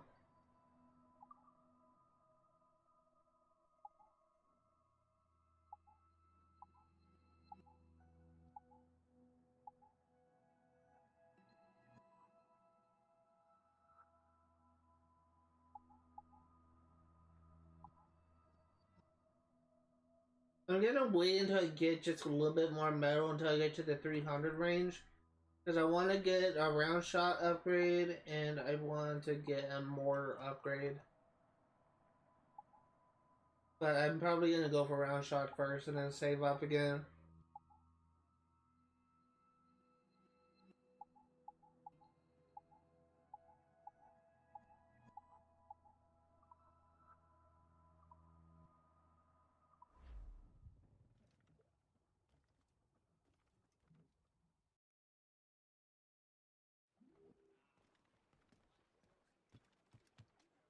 Captain has the head.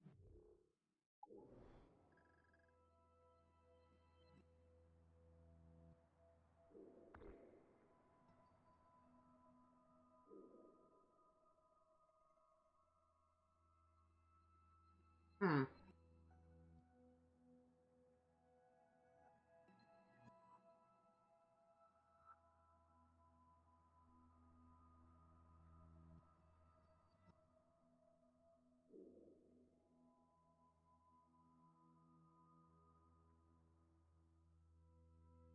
You know what?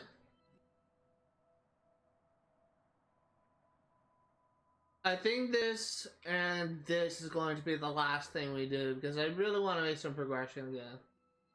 So after we complete this location and after we complete this location, we're going to take a break from exploration and we're going to do the main story.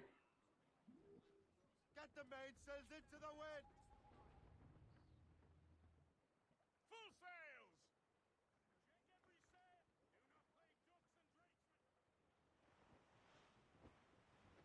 Do not play ducks and drakes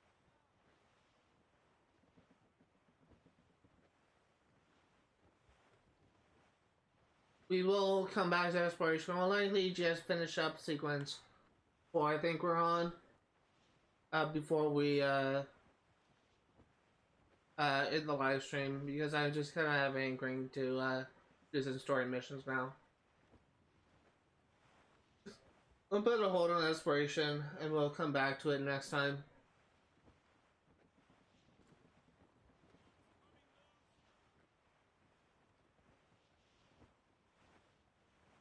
Reef the topsails and gallants! Get them aloft! Douse all sail!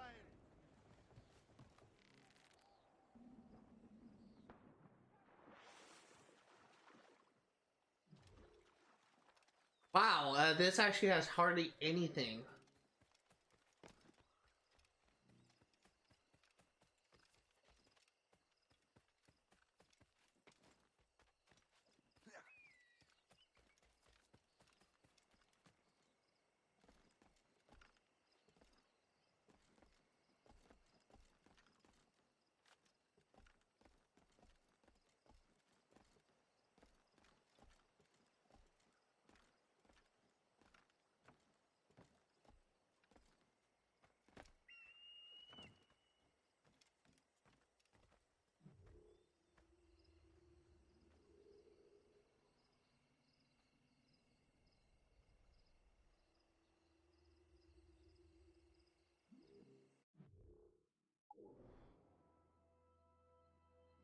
Ooh, there's a bear here.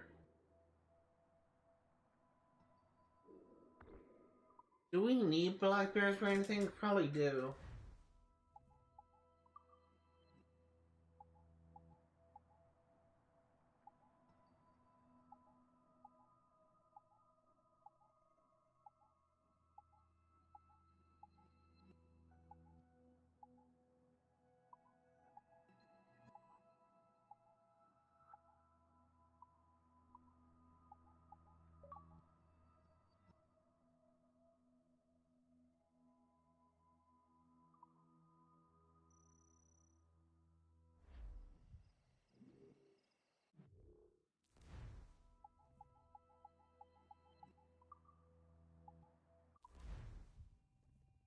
So I kind of put in a kibosh on this real quick. My stream is not interrupted, but there is actually a known glitch whenever Xbox Live disconnects when you're playing these games. And that can actually cause your counter to be desynchronized, so we are going to...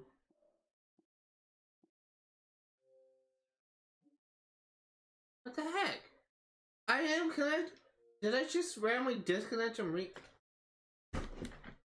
My router looks like it's fine. I just randomly disconnected and reconnected. That's weird. Because I'm online right now. But as I was saying, there's actually a known glitch, at least when playing backwards compatible games. Like when you're playing 360 games on the Xbox One/Series X. No idea if it actually happens when you're playing these games on the Xbox 360. But there is actually a known glitch where if your Xbox Live disconnects and you continue playing, you can actually glitch your counter. So this is actually something I experienced actually playing Assassin's Creed games and playing a couple other games in general. We're actually doing a couple extra playthroughs when my Xbox Live disconnected and I continued playing. So yeah, that's why I had to go to the main menu and make sure I was reconnected because of that glitch. Again, last time this happened, I was playing a 360 game on the Xbox One. No idea if I actually encounter that issue when I'm playing a 360 game on the 360. So, but it doesn't hurt to be safe.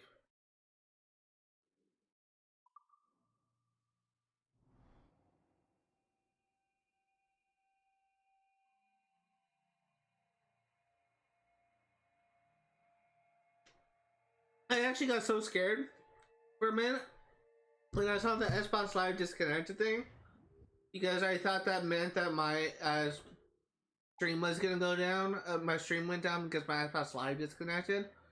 But I looked at my Xbox, my stream, and I'm still live. I'm not disconnecting or reconnecting, I should say. So I honestly don't know like what really caused it, but let's continue with what we're looking for. We were looking for black bear pelts.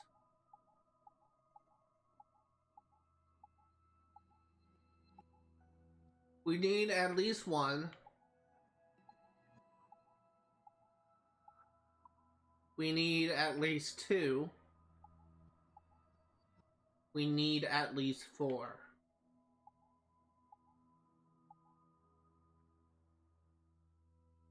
Wow, we need 8.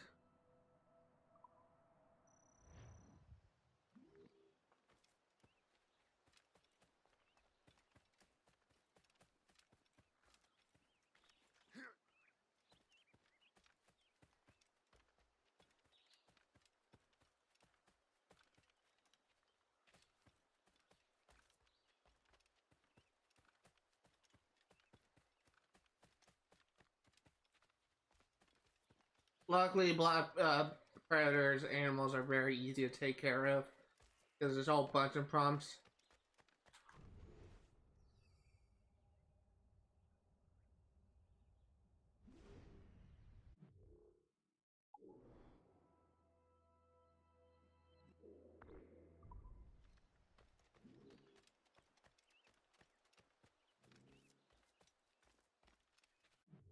What? Oh no, it's darts. Darts. Okay. Yeah, I know that darts can be crafted. It just requires bones. Rope does really require something else, but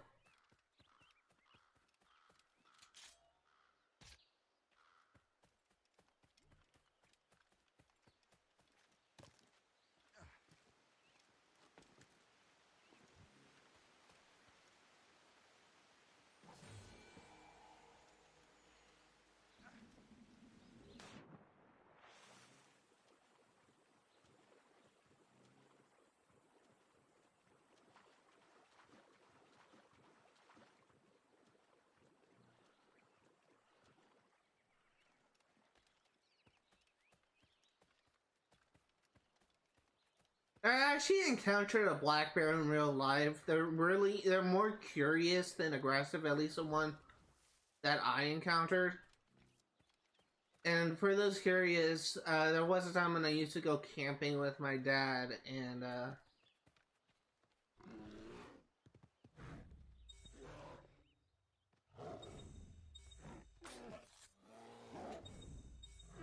there was a time when I used to go camping with my dad, and my dad actually brought a shotgun with him just in case there are animals that intruded on our camping site. But there was when I went camping with my dad, there was a black bear that wandered to camp looking for food, and my dad probably one of the coolest things I've ever seen my dad do. He just started shouting "ha" to try to scare the bear away, and was firing the shotgun like above the bear's head, like not even trying to hit it, just try to scare it off. And the bear left, but not before stealing not before stealing a stinking loaf of bread from our campsite. That was probably the coolest thing I ever seen my dad do. Literally just scare off a freaking bear. But as far as I can tell, like, bears typically aren't aggressive. There are black bears, at least the ones that I experienced. They typically aren't aggressive. They're more curious than anything.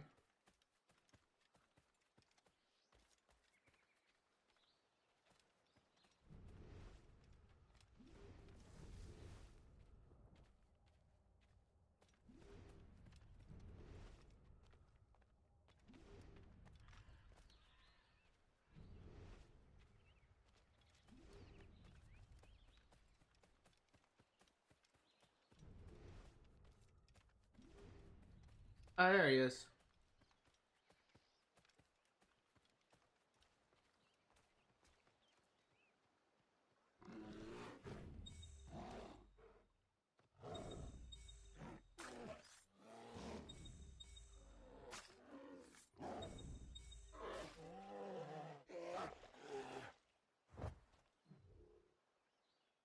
There's two.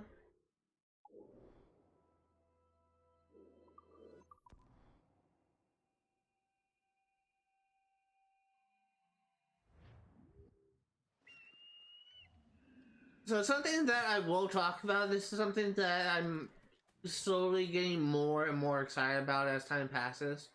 The reveal for Assassin's Creed Mirage. It looks like it's gonna be a return to the roots, and I'm really excited to be playing it. So for those curious, Assassin's Creed Mirage is set to release on October 12th. And it has a lot of classic fans really excited, and for good reason. It is supposed to be like an actual return to a roots. Like, it's supposed it's gonna have assassination contracts, which has not actually been a thing since Assassin's Creed. Was it Assassin's Creed 4 Black Flag the last time we had assassination contracts? I know Assassin's Creed Syndicate has assassination missions, but I'm not really sure that counts as contracts.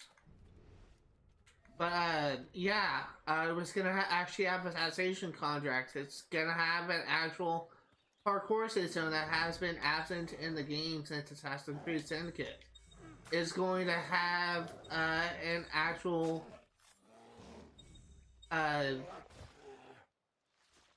it's gonna have like an interesting, it's gonna have a more grounded, I guess you could say, experience. Like, it's not gonna have like the crazy boring combat that is Assassin's Creed Odyssey and Assassin's Creed Valhalla.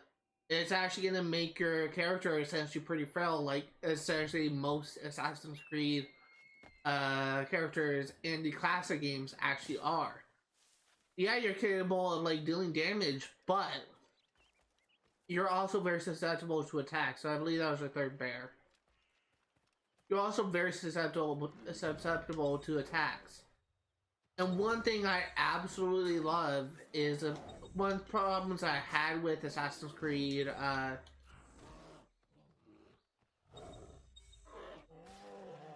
One of the things I actually had I had with Assassin's Creed Odyssey and Assassin's Creed Valhalla is after a certain point, like the combat just got very boring. There were times when I would just space out and just button mash to do damage, and at one point, like Assassin's Creed Greatest Strengths was actually like the more dynamic combat system. It actually forced you to pay attention and think, to counter when an enemy is attacking, to use your tools wisely in combat scenarios. You don't really have that option in the RPG games. You literally just button mash the victory, and that kind of leads to a more boring experience. But from what I can tell with Assassin's Creed Mirage, they're not going to have that. Vasim will be essentially more or less a traditional assassin character. He's going to be able to be more focused on stealth.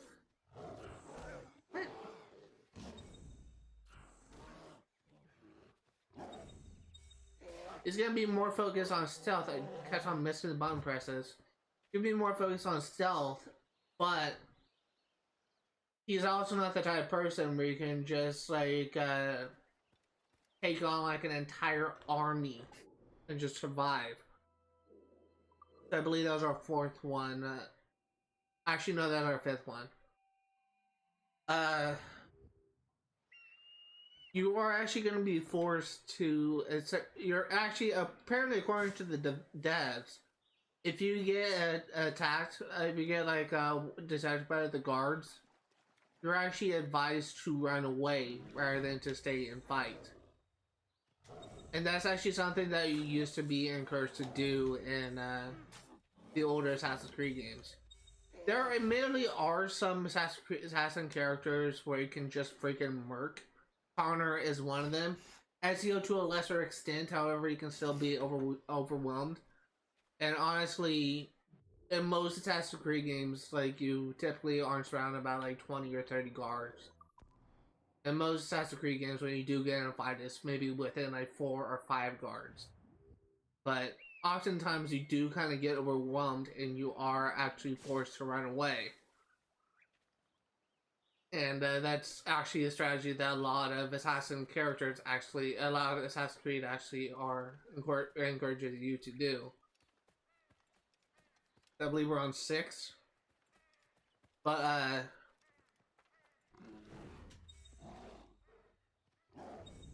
I do appreciate that,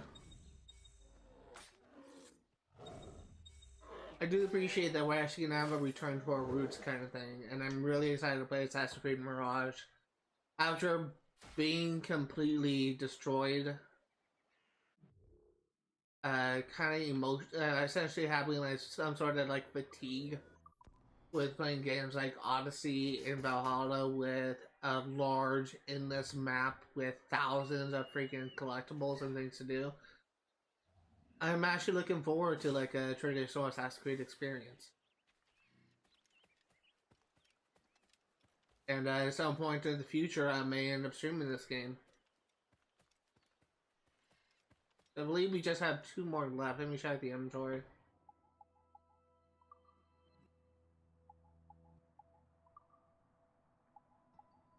Oh, we actually have 8 black bear pelts. Okay, never mind. We're done. I somehow miscounted.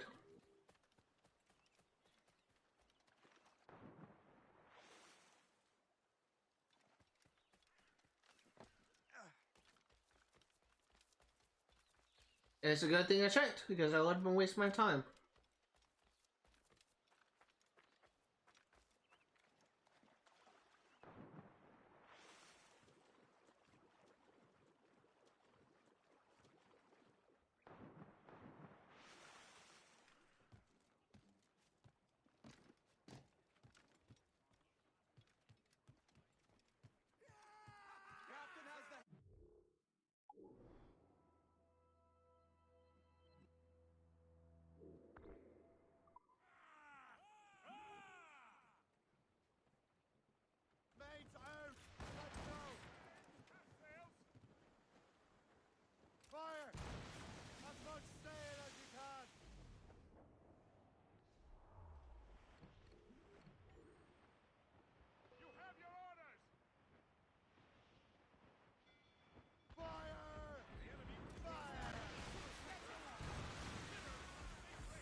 That was easy.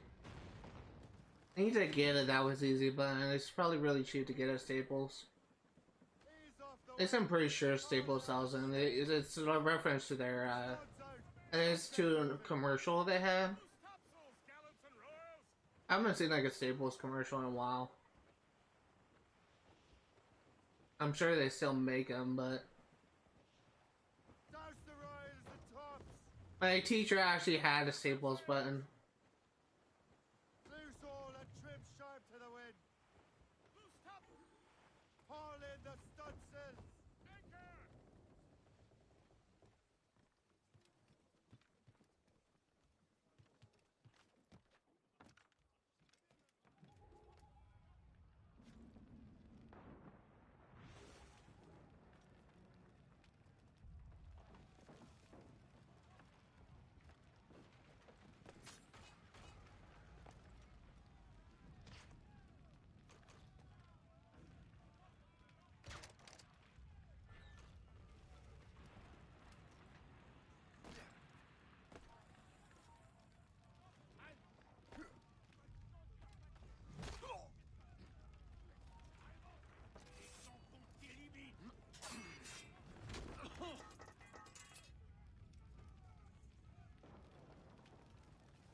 Usually the Fort Commander doesn't come out until after I do all the other objectives. That's actually kind of interesting.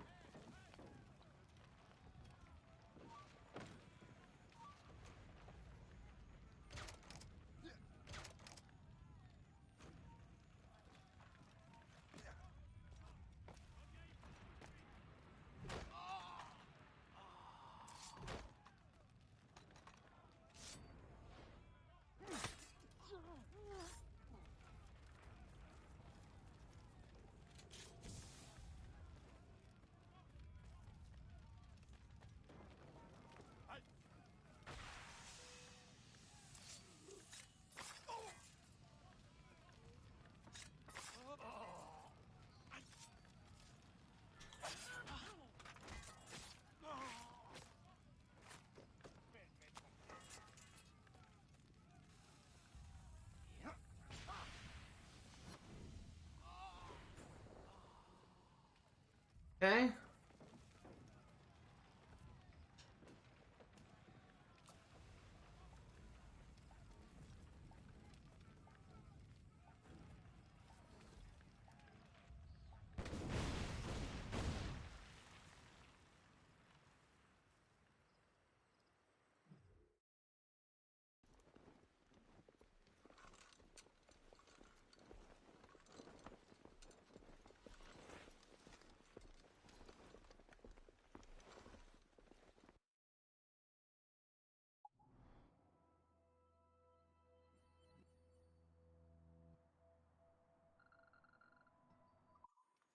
Just go ahead and clear this place out. We will craft our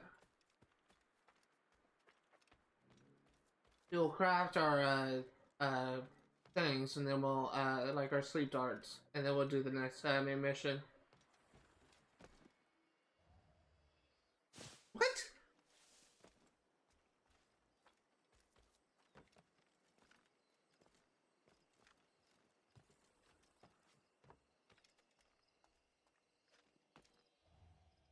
There we go.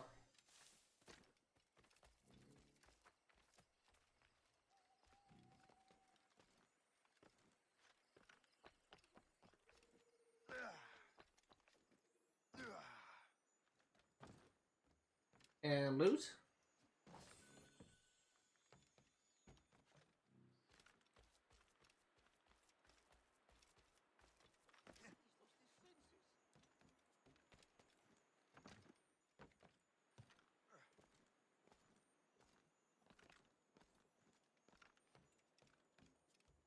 Loot.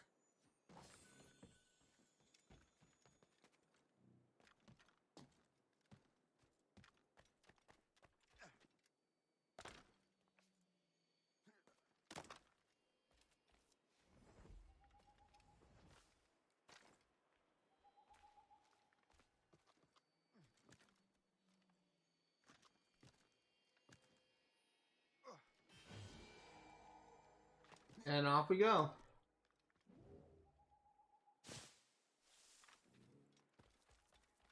Going to craft our sleep darts because we'll need sleep darts, berserk darts, that type of thing for this next mission.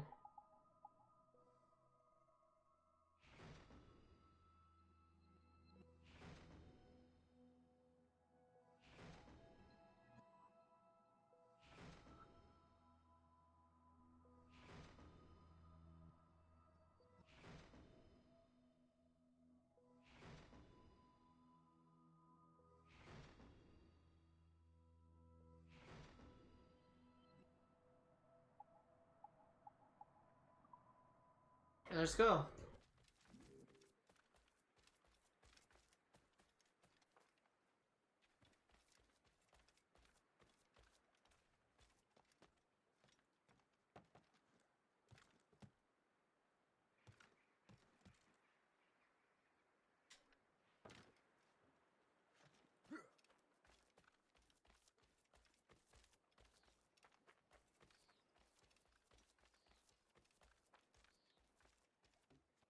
So, main mission time. About time.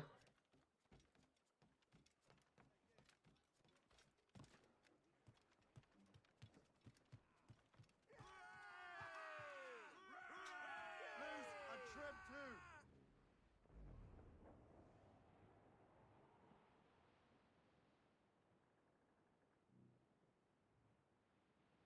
Oh, I just remembered what's coming up.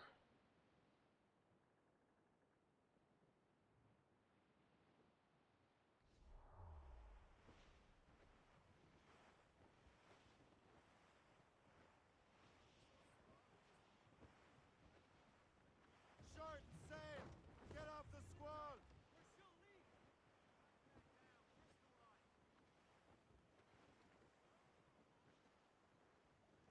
Get them aloft.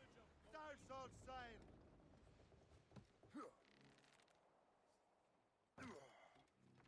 Okay, let's do this main mission.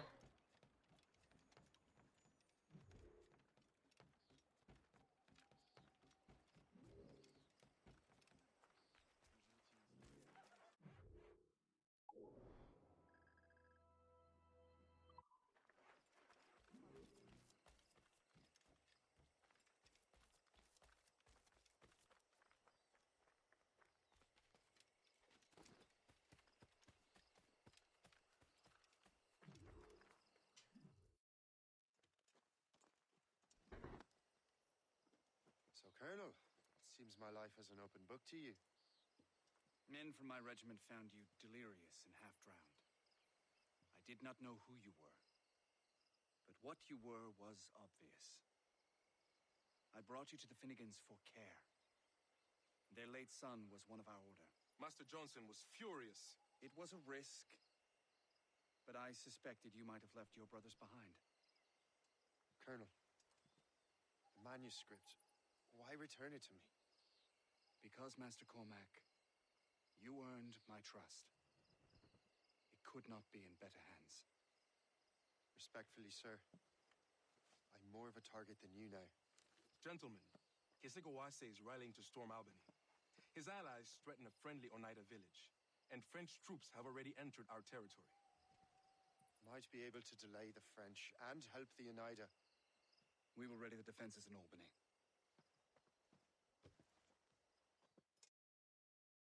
If we are to defeat Kesegawase and his allies, I need to help the Oneida.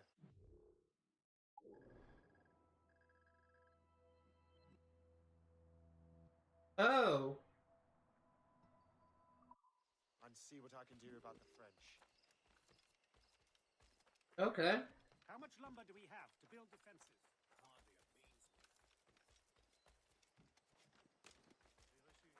Let's do the French first. Lourd ou pas, il faut déplacer ça, les gars.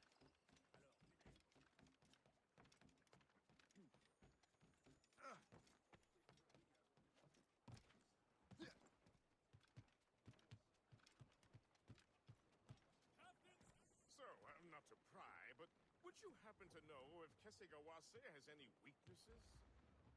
He hasn't any. He was a scout and mercenary long before he joined the assassins. May Lady Luck be with you then. I make my own luck. The Colonel exerts a certain amount of control over the army, or part of it anyway. But we'll need both the soldiers and their native allies if we're to set up a proper defense against Kesegawase. The Segawase has allies in every tribe that sided with the French, as well as many others. Trappers, hunters, scouts. We'll need all the help we can muster. Loose and catch the wind! Loose mains and catch the wind! Haul down and clew up! Away anchor!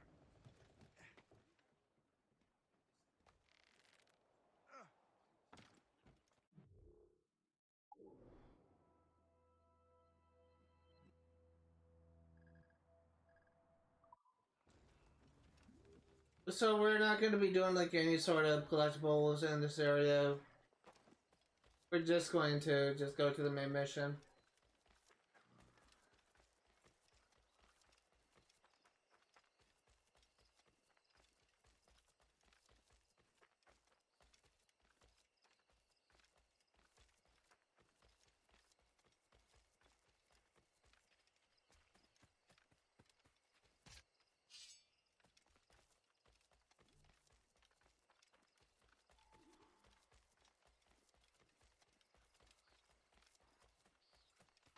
I'd rather fight a land war in Asia.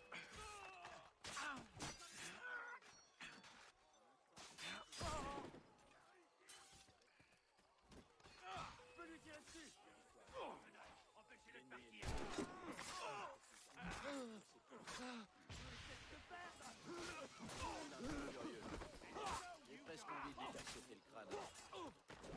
Nous devons rompre ce statu quo épique.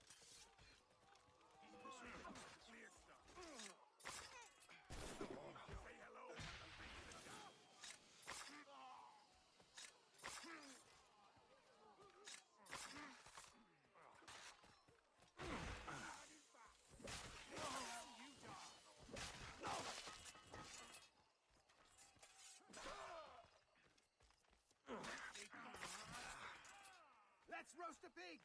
I'm not going. You can see how hard this is to do because they just send weak fucking soldiers that go down in 2 hits. It is so hard to keep them alive. I am sorry, but it is. These soldiers are pathetic. They cannot take a hit and they go down so fucking fast, it's ridiculous. Even with smoke bombs, I almost lost that. That's just how weak they are. I honestly gotta kind of go as far as to say that they're kind of an embarrassment as a group of soldiers. I mean, it would be nice if for those little clashes that actually have people that can actually take hits instead of people that go down in 2 hits. But maybe maybe a brute, maybe a captain, I don't know, or maybe even like a couple agile guards that can actually deflect blows. Nope, it's all basic ass soldiers that just go down in 2 hits. Just seriously. How they suck. They really suck. Now's all sail! Close down! Catch some wind!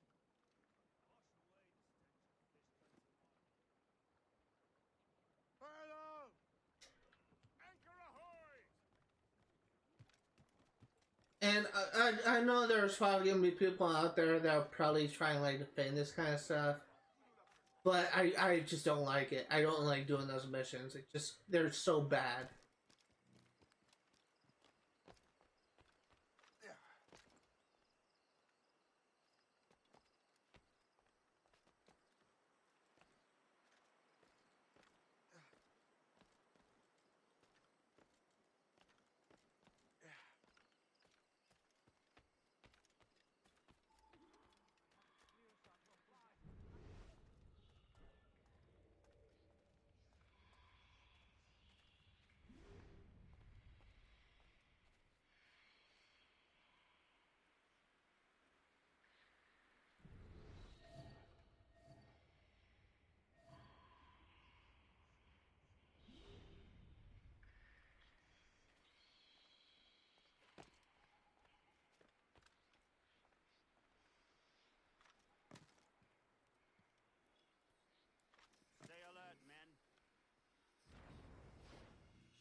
What's in the cave?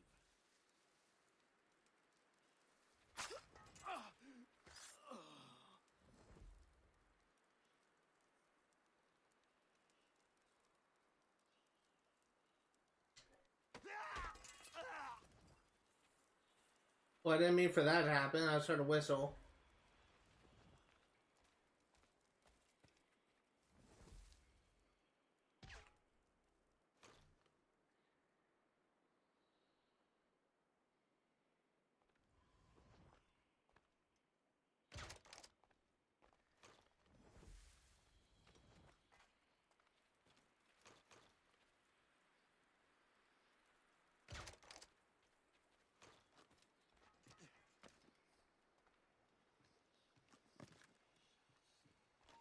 You! How do I get into that cave?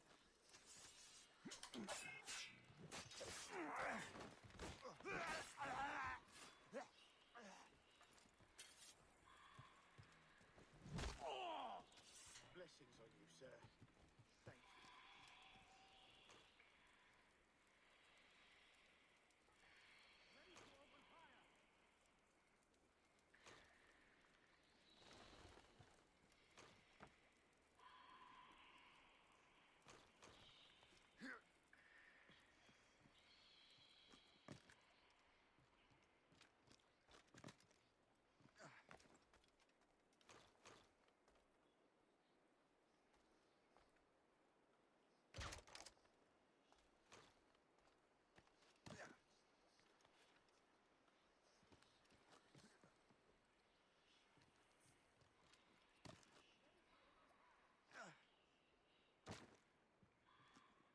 We'll teach you to... You have my gratitude, sir.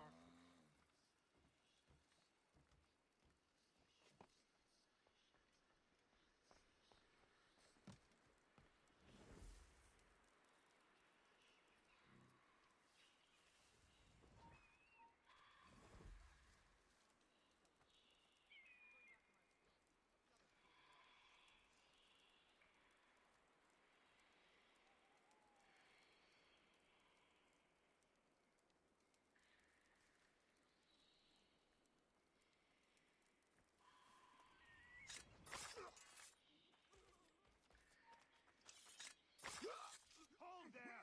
Halt! I die with honor, or like the coward you are.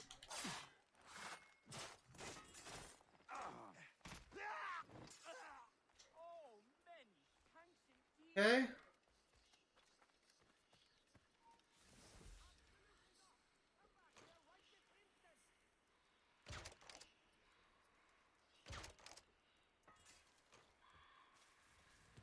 Look out for strays!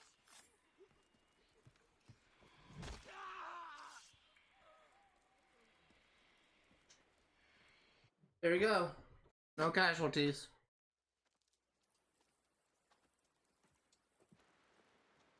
Venerable one. My name is Shay Patrick Cormac. I am a friend. A friend indeed. You have the gratitude of my people, Shay Patrick Cormac. For as long as you shall walk this earth, you will have a place here, among us. My thanks. It is I who thank you, young man. Would you be so kind as to walk with me?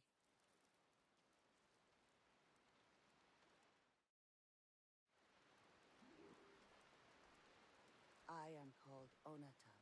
There is a legend among my people. It tells of how the land under our feet was born, and how good and evil came into this world. The Sky Woman scattered her wisdom throughout our land. If you follow her path, you shall learn the true history of our people, and perhaps even uncover the reward locked within this cave.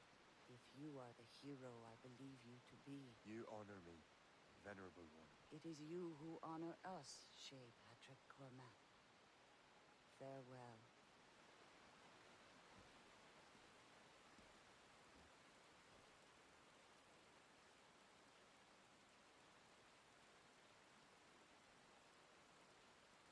I can't remember. I know that the native armor set has a specific.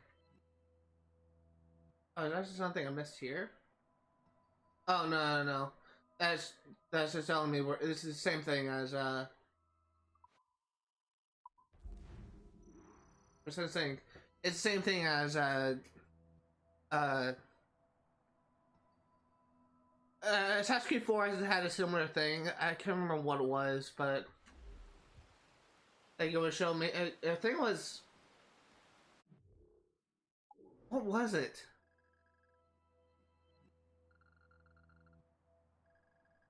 Yeah, it was showing a location found here, which we already have. So I'm trying to think. It was either the Templar leader locations,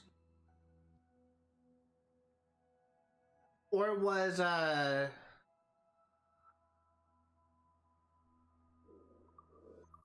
was either the Templar leader locations, or it was the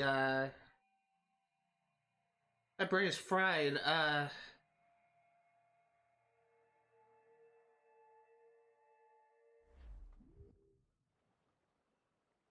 It was, I know that there was like a collectible thing that I had to get. I just can't remember what it was for. I know it was for like the native armor. I just can't remember like what those collectible things were for that I had to collect as as uh The French may have a Edward.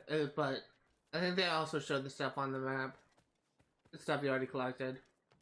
Just can't remember what it was. It's driving me crazy. Well met, sir. How fare ye?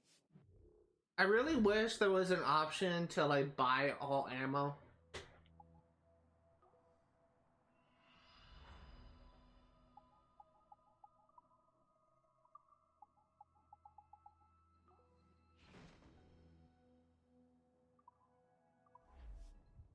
My gratitude.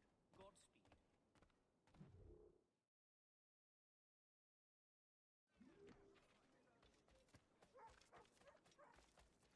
Crime under control. Okay.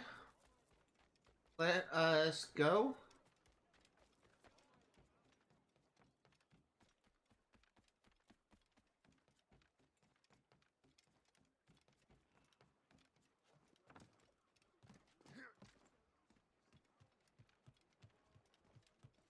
Captain has got the maids free!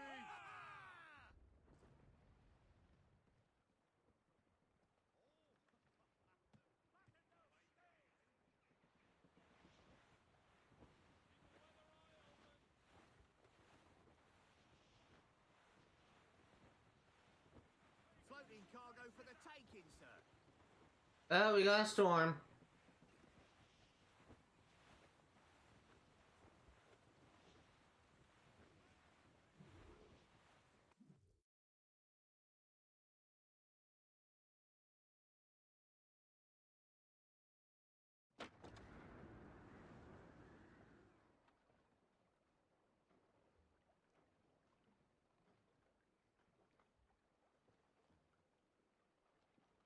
Damn the devil! What happened here? Kesigawase. Well, then we are too late. No. Fort Fredericks is nearby. I'm sure the colonel can hold it. You heard the captain, lads! Make haste! Is this the... I'm not gonna get into it. But this mission, I think it is. I'm honestly kind of surprised it is here. So first optional objective is to stay out of combat. Loose sails! Let's catch the wind!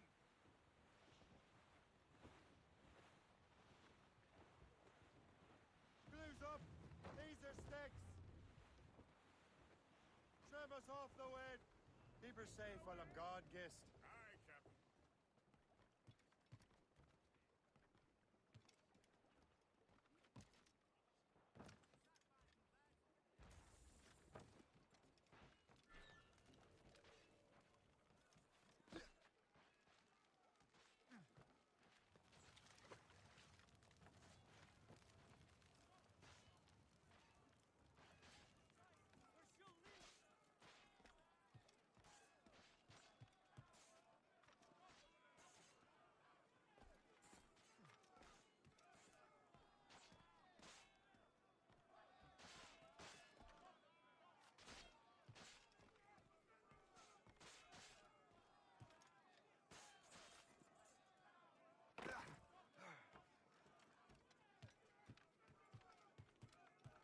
Okay.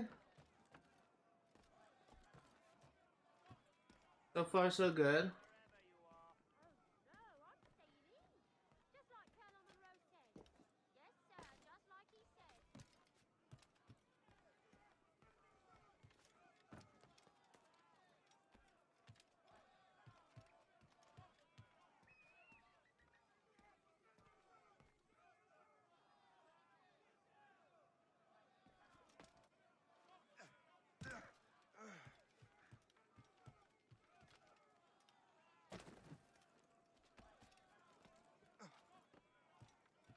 That was close.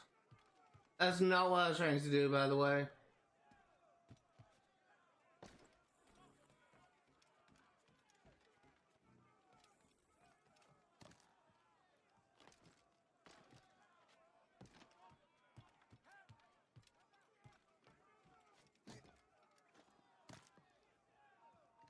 You there!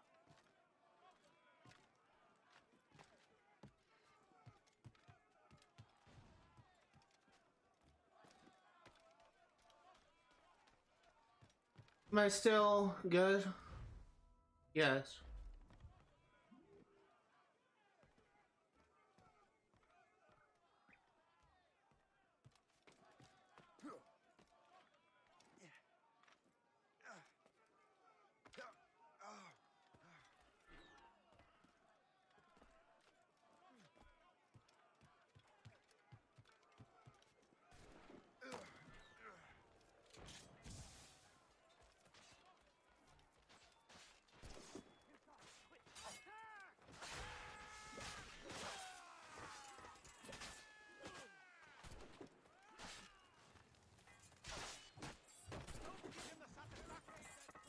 Yes, sir! Do not let more attack! Attack! More ammunition, sir!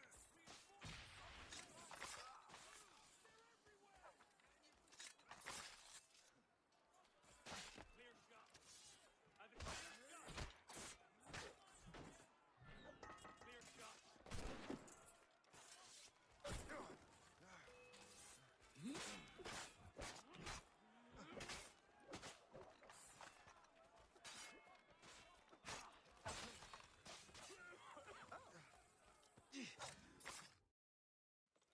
This is Kasegawas's work, isn't it? I believe it is, but I've not yet seen the devil. The manuscript. You keep it safe. Bring it to the Morrigan. That's an order. Were you to give me orders? I outrank you. I'm not part of your army, Colonel.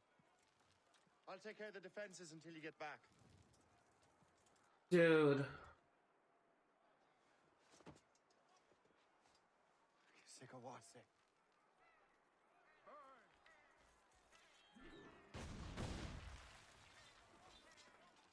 This is a mission.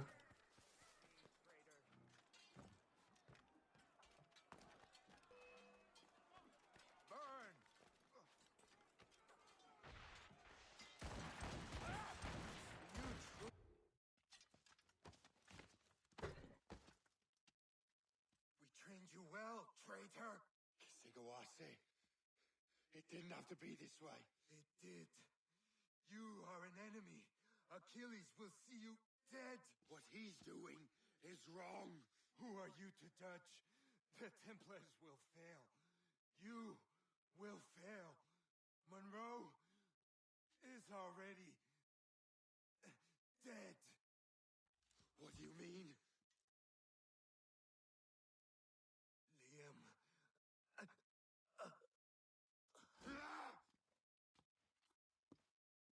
Bye bye, Kasegawase.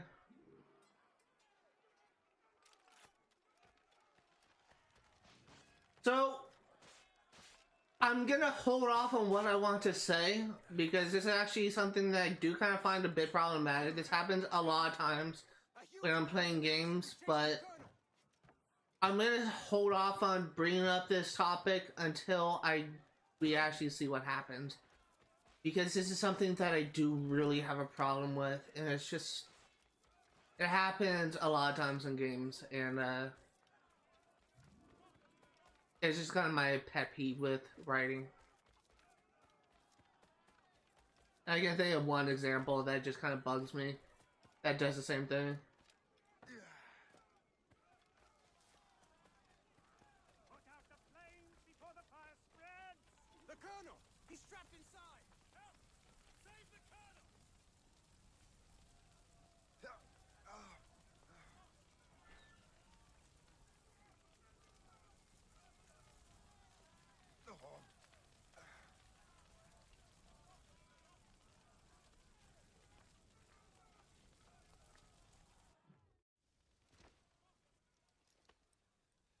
The manuscript. An assassin took it. Liam. I'll get it back. I swear it. Shay.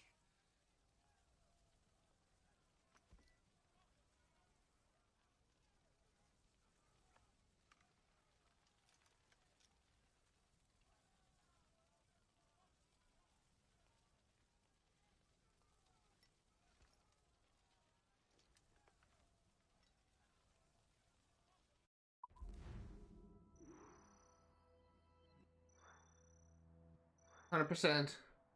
So there is something that I do want to talk about, but I'm gonna hold off until a little bit later. But regarding this mission and the killing Kasegawase, I could have failed this so easily if I wasn't able to look directly to the right at Kasegawase, who was charging me.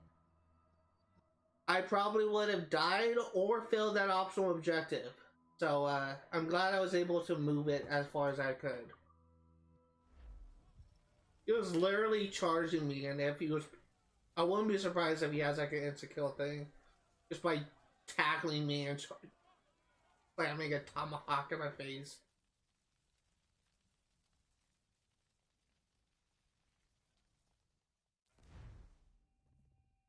I would not be surprised if that happens in this game.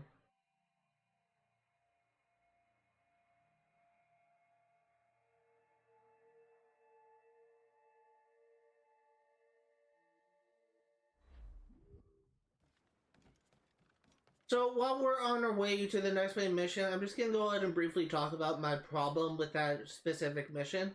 We literally just gave the manuscript to Monroe 2 missions, or really 3 missions ago.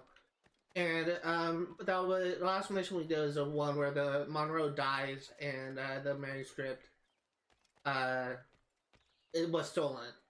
I'm just going to go ahead and finish this thought before we conclude this this sequence. My main problem with that is I generally kind of have it. So first of all, I don't really consider this to be like a major problem with this game. This game is very short, only about 6 sequences long, and a whole bunch of side content. But I do have a problem with plot points being introduced in one mission and then it being like brought up or like being used against or whatever in another mission. And just by what I mean, Borderlands 3 does this, which is one of my biggest pet peeves. For anyone who's a fan of Borderlands 2, a lot of people love the character Maya, who is a playable character in Borderlands 2. And she was done so dirty in Borderlands 3, where she was introduced and brought into the story in one mission. And then literally 3 missions later, she's killed off. And spoiler sorry for spoiling for those who haven't played Borderlands 3. But that's kind of like my main criticism with a lot of games. So it's probably my main gripes with writing. Is I don't like introducing one plot point and then having that be used against you, or just have like introduce one character, just kill them all 2 missions later, giving something to one character for safety and having it taken away a couple minutes later, something being used for a specific reason for the plot and then immediately being turned against them a couple missions later. To me, I feel like it is better if there is a bit of a build-up. If you gave the manuscript to Monroe, for example, in sequence 4, and then it is taken in sequence 5, I wouldn't have that much of a problem with it, but there's certainly a 2 mission gap between when we give the manuscript to Monroe and to when he is killed and the manuscript was taken. That is my real problem with that type of thing. And again, I do not like consider that to be like a major fault with this game, because this is a really short game, 6 sequences long, and we're still into sequence 4. But it is still one of my gripes as a writer. So, let's continue.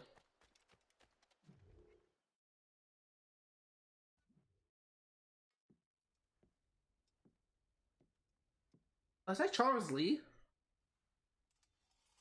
That is. That's a bit different.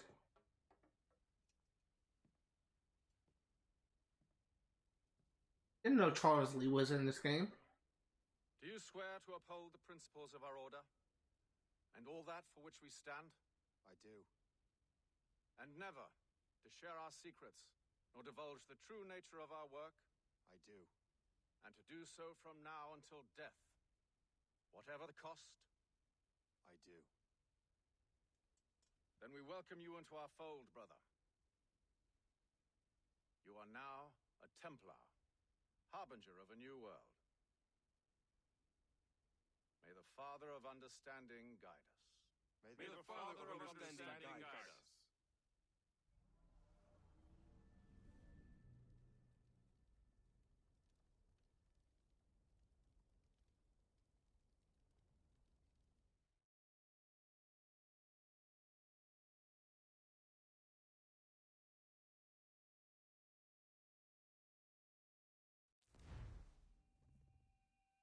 Do you understand now?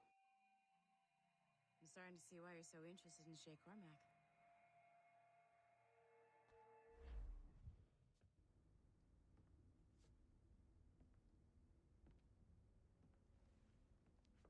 Shay has seen the true face of the world, and he has chosen his path accordingly. A similar choice will soon present itself to you.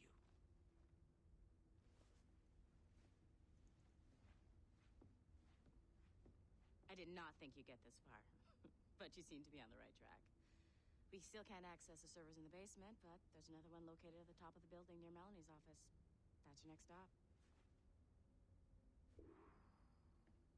Okay, so, this is going to be a little bit of a longer stream. We're just going to be clearing out all we can access in the modern day for now, and then we're going to be returning to the Animus. We'll likely have another glitch memory to access, but that's all we're going to be doing. I'm honestly kind of happy that my internet has remained stable, knock on wood. Could you stop by my office? We need to have a talk.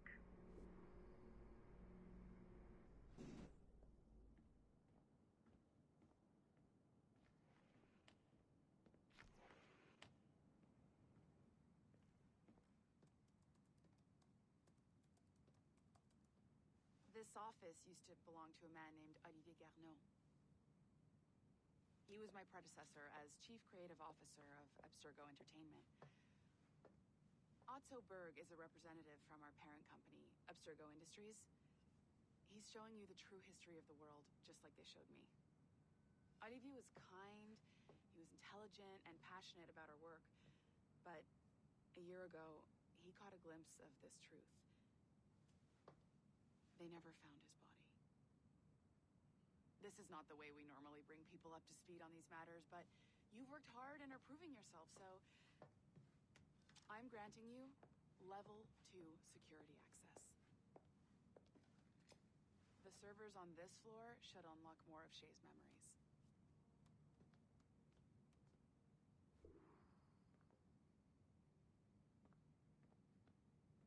Okay, go unlock the server.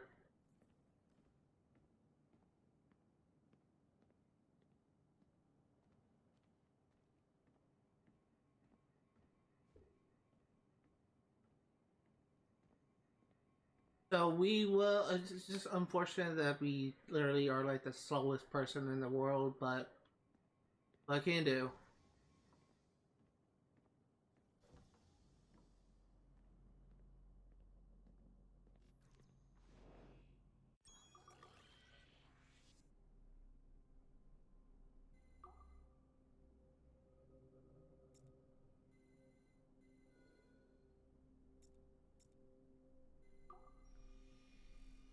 That was easy.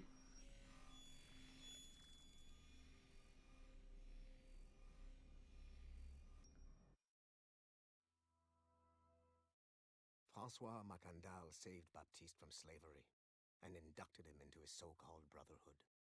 Macandal was a vicious mentor, and in his desperate attempt to liberate slaves, he broke his own creed by indiscriminately killing nobles.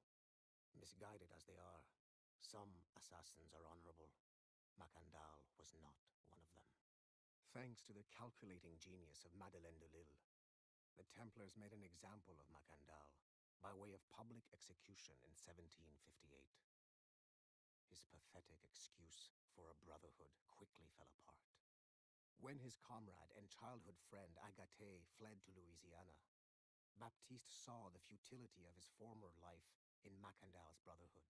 Madeleine saw Baptiste's potential and instructed her Templars in New Orleans to strike a deal with him. If he could draw Agathe out of hiding and eliminate him, he would be granted a place in the Templar Order.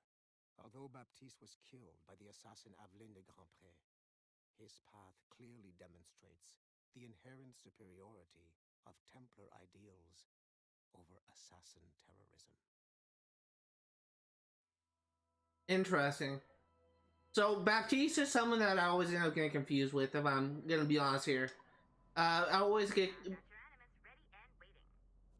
get Baptiste confused with Macandal because I keep on thinking they're the same person.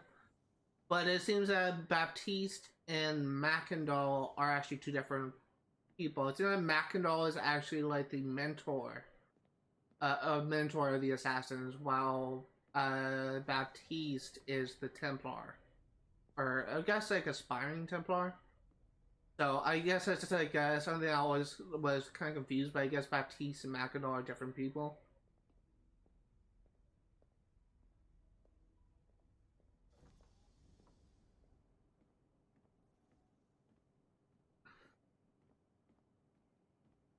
We now level 2 security clearance, so let's see what we can do.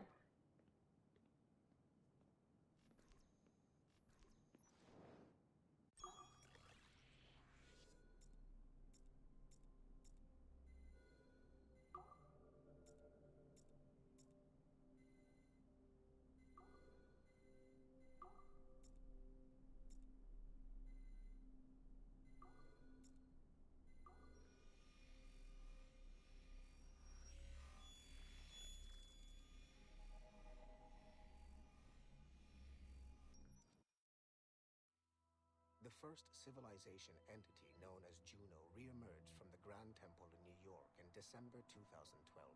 Although no longer a corporeal being, she exists as a kind of digital consciousness somewhere in the Abstergo cloud. To accomplish her goals in the real world, Juno uses two types of people. The first is another precursor consciousness that emerges in a human being at random. This person is commonly known as a sage. Juno also holds sway over a group of disciples called the Instruments of the First Will, who believe it is humanity's natural role to serve the first civilization. Abstergo is currently using the First Will as a cheap and hands-off way of acquiring pieces of Eden and other relics. However, I suspect that the reverse is also true, that they are using our resources to locate objects that will help them further their own goals. I do not trust them, but for now, all I can do is have DaCosta monitor their activities. Juno's motives are unclear. Although she has made one attempt to possess a corporeal body, she appears to be more powerful as a digital entity.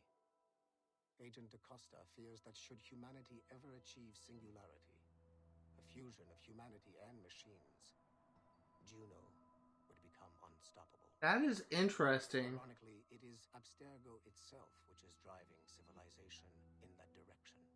That is really interesting. Wow. So singularity is actually a concept that I've actually heard of before outside of the Assassin's Creed franchise. It's actually something that it's actually a concept that I'm actually very familiar with because we were actually talking about that in relationship to AIs and my class, but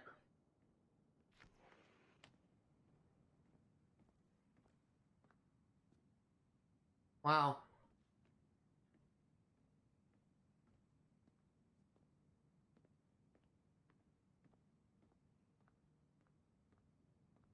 There's gotta be a tablet here.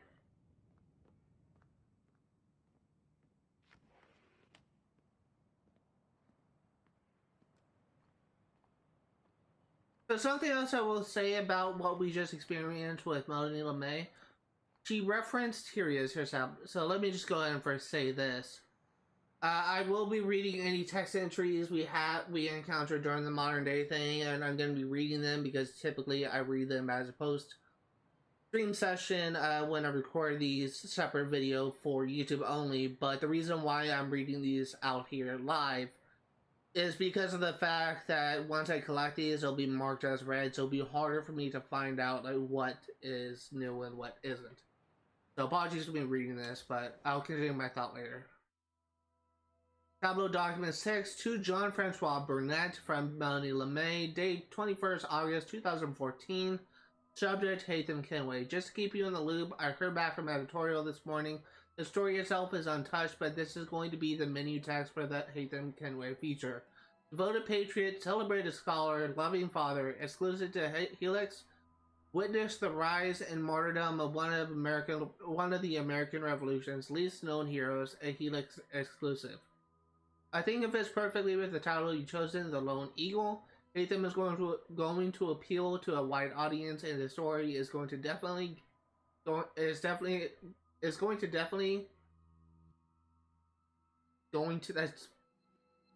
really redundant.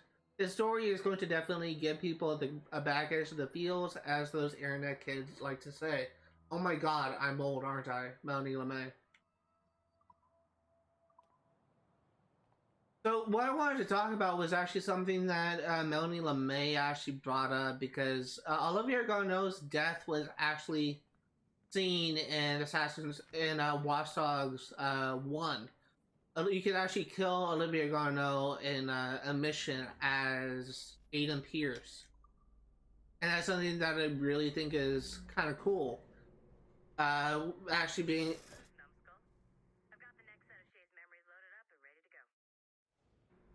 That's something I actually think is really kind of cool to be able to... Know that you are aiding a worthy cause, even if you do not yet know what it is.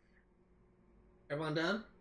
That is something I actually think is pretty cool, to actually have connection between two different game franchises owned by Ubisoft.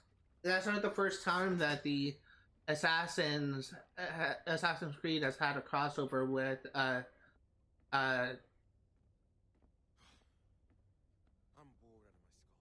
That's not the first time that Assassin's Creed has had a crossover, I guess, with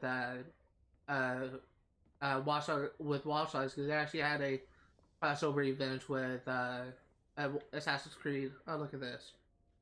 They actually had a crossover event with Watch Dogs Legion as well, with the actual DLC character, I believe.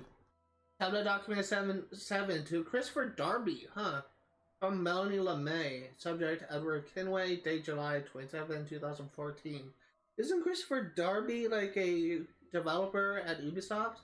We had Devils of the Caribbean taken from his genetic memories, but I think we can do more. Is there a way we can spin a cautionary tale around his actual life? Alternatively, do we know anything about his life once he returned to England? I know his family had a big mansion in London somewhere. Is it still standing? I don't want to get the impression that the studio is just reusing the same genetic memories over and over. So while I want to recycle assets to save money, the experience has to be totally fresh. Melanie LeMay.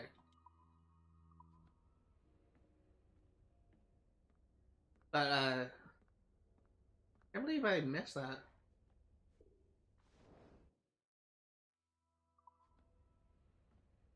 Didn't mean to do that. I was thinking that X would open the map.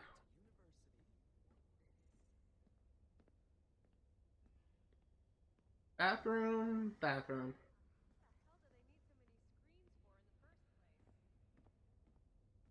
3. Okay, we're done here.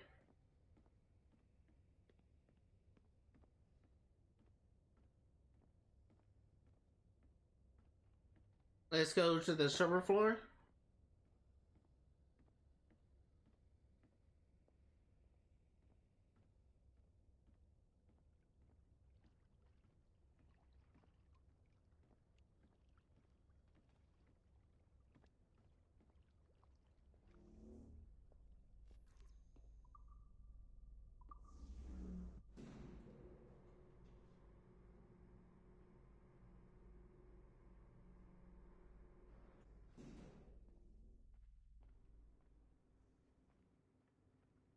I believe over here, got something new.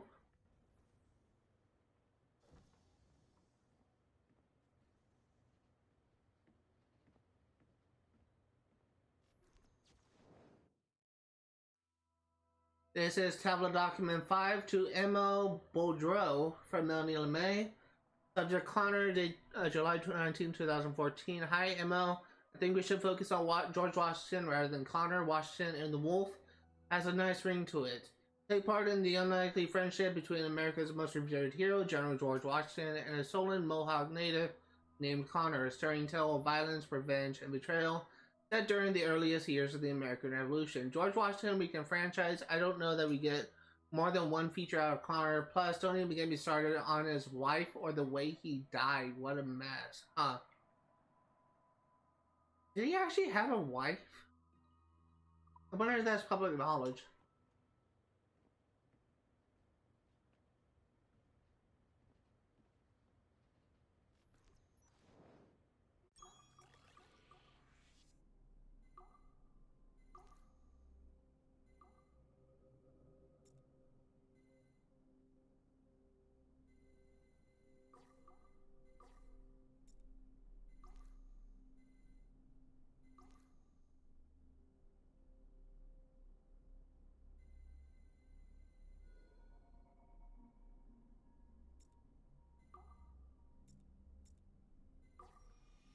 There we go.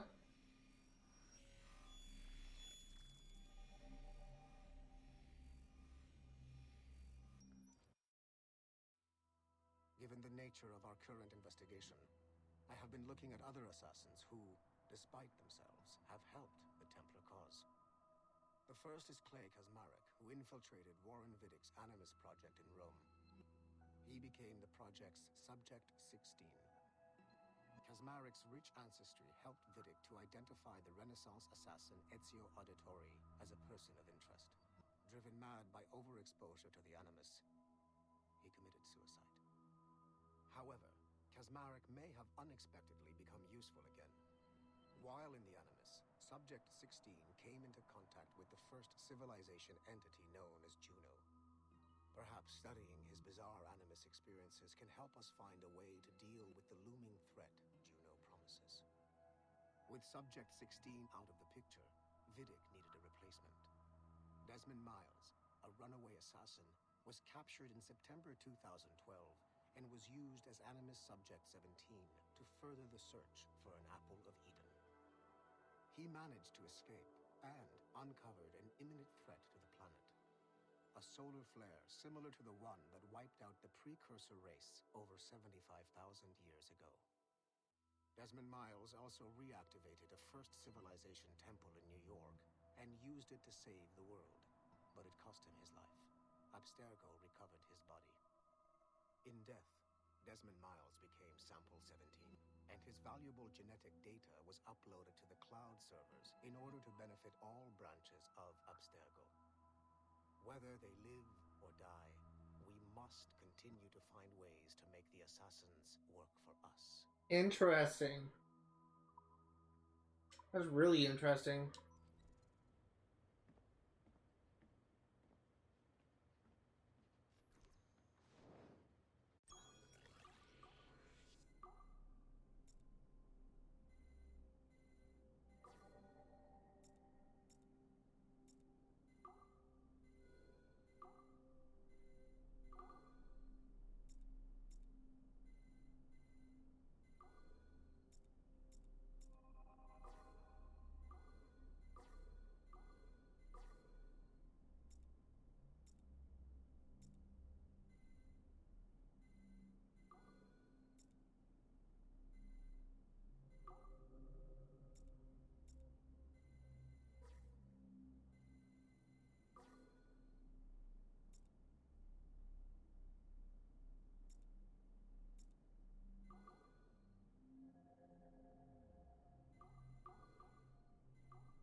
This is tricky.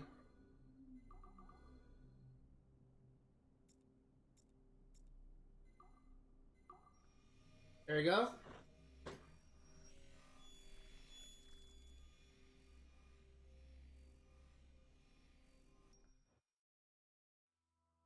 It is 4:26 on December 13, 2012. Debriefing of Sigma Team's Cairo operation. Debriefing conducted by Abstergo psychiatrist Tibor Hashek, Level 7, and Director of Operations Letitia England, Level 9. State your name and rank for the record. Juhani Otzoberg, service number OP114-8506-B, Master Templar. How would you classify the result of your Cairo mission, Master Berg? I would call it a complete success. The new Sigma team performed admirably. That's going a bit far, don't you think? The target, William Miles, was apprehended, and the first civilization artifact was retrieved. Both were handed off to Warren Vidic without incident. May I ask how you would rate the mission? We're pleased with the results, but not with the methods with which you achieved them. I see. May I ask why? You went off mission. You were supposed to apprehend the target at the airport, not at the museum. When the target emerged from the plane, he was posing as a tour guide for a class of high school students on a field trip. A member of Sigma team informed us you aborted the mission then and there. I will not deny this, but tell me, who talked? I cannot reveal that. No matter, I will find out on my own. Back to business. The target was very smart, but also very sloppy. Explain. The target possessed advanced counter-surveillance techniques, but lacked the skill to implement them properly.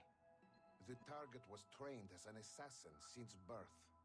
I am aware. However, it has been many years since he was an active field agent. He must have been very desperate to go himself, as these days he is more of a talker, a puppet master. And what are you? A predator. A predator who defied orders because of the presence of some schoolgirls. I prefer to think of myself as one who can choose the most opportune time to strike. The last time I followed orders to the letter was in Florence. That did not end well for anyone. Was it that? Or did the students perhaps remind you of your daughter? I separate my work and personal life completely. Your daughter's recovery has been remarkable. I do hope her progress continues. Please, don't. I beg your pardon. I find your attempt to threaten my child vulgar and unnecessary. Explain. Abstergo's pharmaceuticals have given my child a chance at a life free from pain. And I have at last found what I believe to be my calling in life. And for that, we expect obedience. For that you have my loyalty. The involvement of the children in Egypt compromised the original mission. Nothing more. We already have one Master Templar that we can barely control. I don't like the idea of having two loose cannons out there. With all due respect to Master Cross, while he is gifted, he is mentally disturbed. We mean no disrespect, but after losing your team in Florence, we felt a need to keep a close eye on you. I achieved all mission objectives, and achieved them without bloodshed. So my only question for you is, am I in command of Sigma Team or not? As you said, the results were impeccable. Then I believe this meeting to be at an end. I request permission to leave. Do you have something more important to do? I am going to find out who among my team talked to you. I will not tolerate that kind of insubordination. I think we can stop here. The briefing ended at 4:34. Transcript to be sent to Alan Ricken for security clearance. There's a lot of familiar names referenced here. One of the most things that is just more familiar to me is Alan Ricken. I can't remember if he was someone that was killed in the mainline Assassin's Creed series, the Assassin's Creed game, or if he was just like constantly referenced throughout the game, so that's why it's familiar to me. He may be like involved in Assassin's Creed Syndicate, but I honestly can't remember. You know what authorized personnel only means, don't you?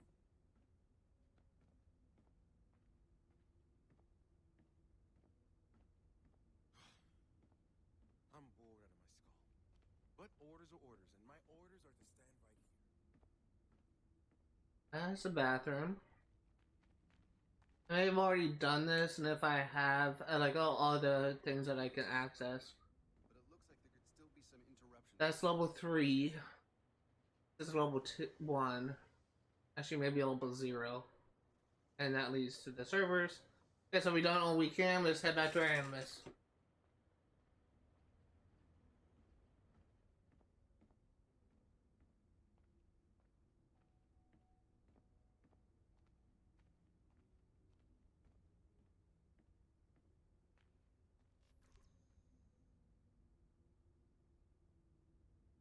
One thing I liked about Assassin's Creed 4 Black Flag is you get like figures on your desk as you progress in the game.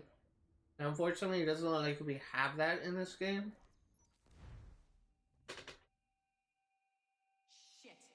What's happening? Another glitch? Same one as before. Shay's back at Notre Dame. See if you can complete the memory this time.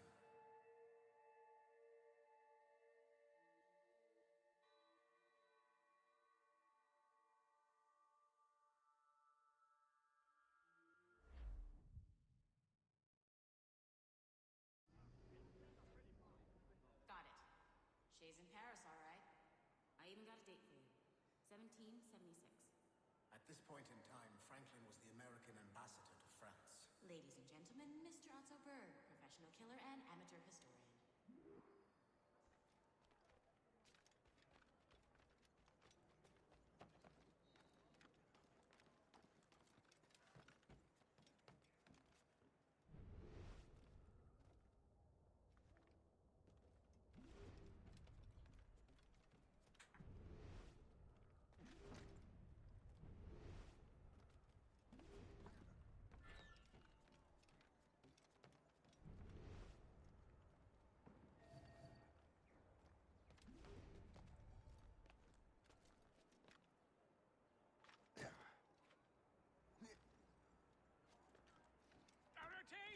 What are you doing? I have no quarrel with you. You, uncultured swine. You should not have left your backwater colony. Ouais, retourne à Boston. Philadelphia, actually. I can shoot him.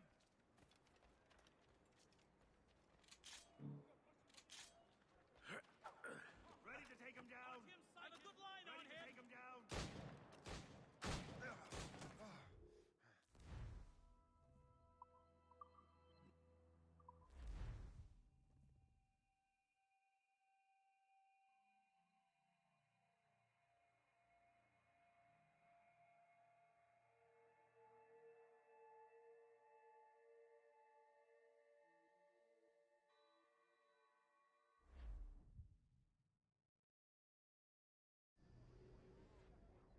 Got it.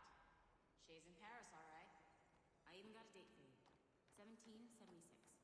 At this point in time, Franklin was the American ambassador to France. Ladies and gentlemen, Mr. Otto Berg, professional killer and amateur historian. So the reason why I restarted is I kind of got detected and probably would not have been able to get back up. What are you doing? I have no quarrel with you. You, uncultured swine. You should not have left your backwater colony. Ouais, retourne à Boston. Philadelphia.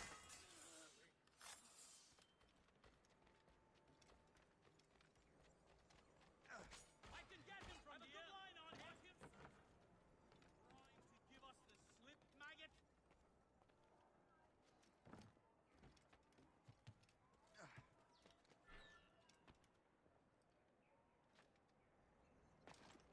I've got a shot. Keep dreaming. I have a good line on him.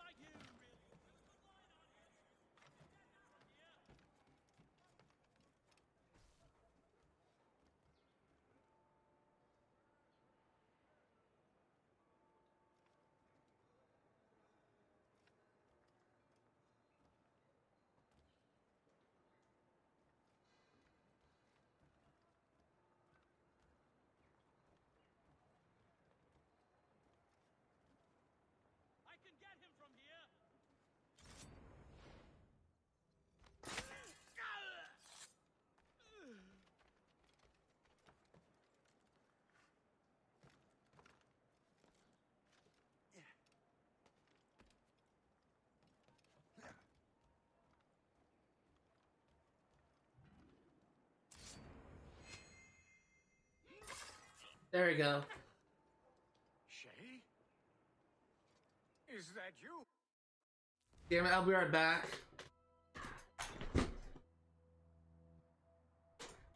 What?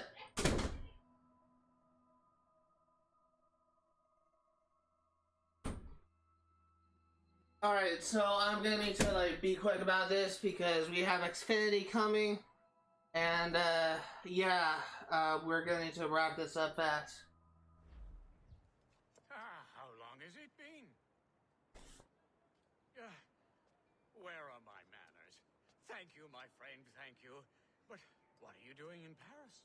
With all due respect, sir, this is no time to talk. You're still in danger. Yes, I must return to my family.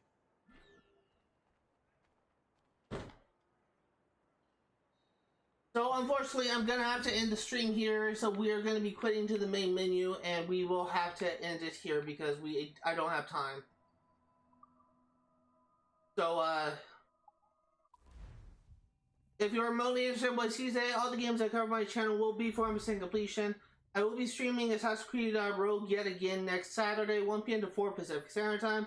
I will be streaming Stardew Valley next Sunday, 1 p.m. to 4 Pacific Standard Time. And I will be streaming Sims Street Pass for 100% completion on Fridays, 1 p.m. to 4 Pacific Standard Time.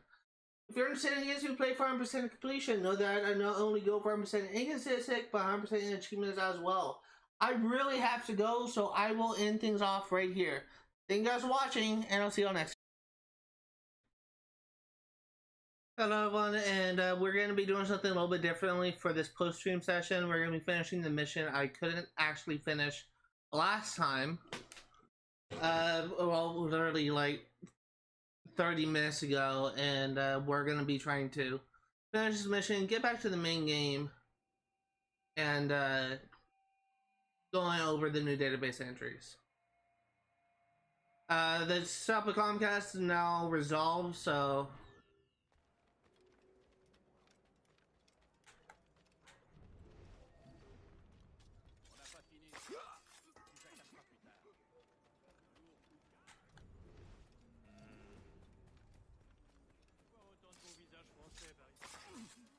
stuff with Comcast is now resolved, so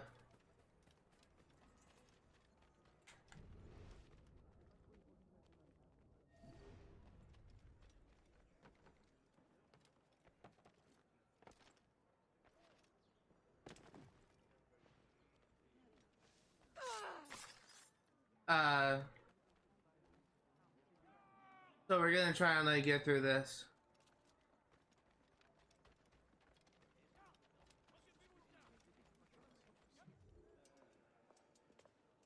Thank you, Shay. Please wait for me. I just want to make sure my family is safe.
And we should... There we go. Should get 100% synchronization now.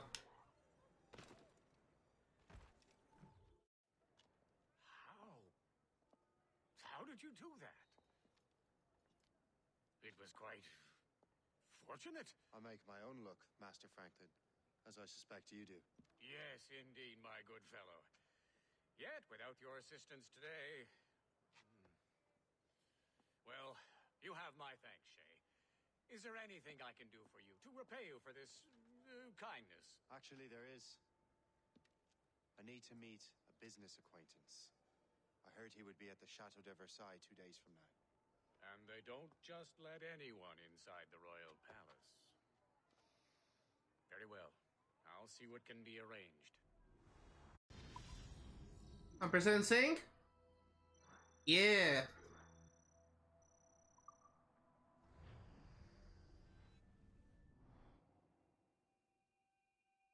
That's the best we can do for now. We keep trying to sequence memories out of order, which is why we're crashing like this. What do you suggest? If we progress further with Shay's life in the colonies, I'm confident we can get better results from these Paris memories. Very well. Keep me informed. Uploading the next memory sequence now.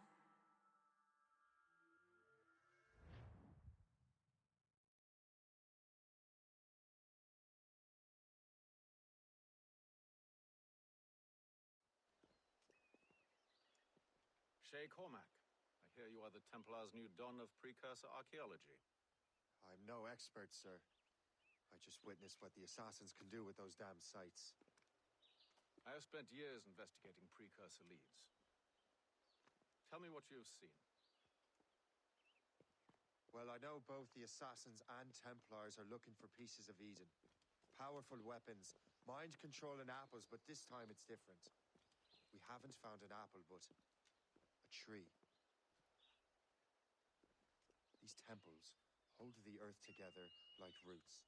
Disturb them and Haiti falls, or Lisbon, or any other place the manuscript shows. And the assassins are blindly interfering with these structures? Aye. And if we don't stop them, they'll continue destroying cities. I see. We have intelligence of assassin activity near Louisburg Fortress. We'll be meeting with a Royal Navy officer, James Cook. He recently gained a commission that could be strategically valuable. Gist has the charts. Very well. I'll depart shortly. Colonel Monroe spoke highly of you, Shay. He was convinced you could become the best among us. I expect you will not disappoint. I don't plan to, sir. Love Haytham Kenway.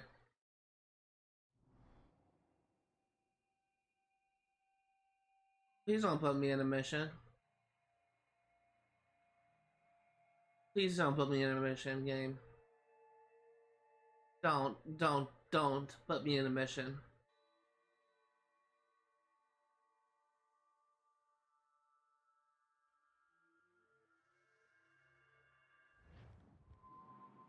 Guest, do you know why the Grand Master is so interested in Captain Cook?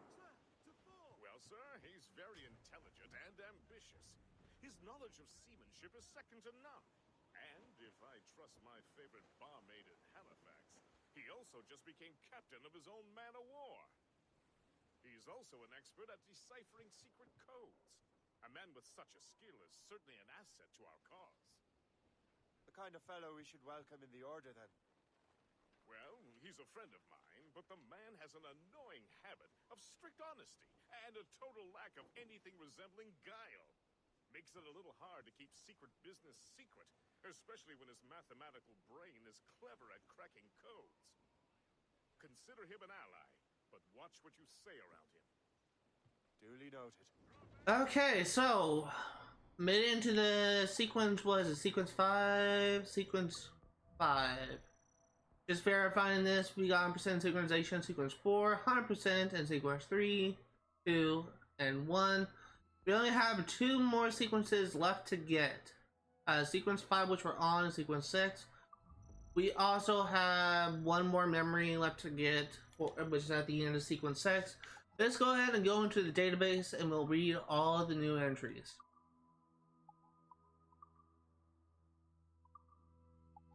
Arranged marriage, 1748, Grandmaster Birch. My informants and port prince tell me that Mackinac shares your interest in relics from the first civilization. He collects them. There were whispers of something called the Heart of the Brotherhood, a fragment of a larger relic that was stolen by a slave woman named Jean, who had ties to members of his brotherhood. Jean was sold to a merchant last year, but as luck would have it, that merchant is Philip Olivier de Grand Prix, who owns a rival business company here in New Orleans. If you can use your influence in the world of economics to dampen his financial prospects, I believe that I can secure a relationship through marriage and the promise of renewed stability in his business. As always, I appreciate your faith in me. May the Father of Understanding guide you, Madeleine Delisle, New Orleans. That is really interesting. Wow. So I'm not gonna like go into the storyline for Assassin's Creed Liberation because people who aren't familiar with that game who may be interested in playing that may have the game spoiled, but that is interesting to say the least. Wow.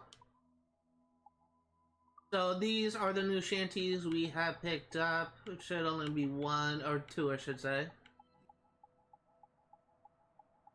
Once again, I cannot play these shanties here because of copyright. If you want to listen to these songs, I highly encourage you to look those songs up and listen to them on YouTube.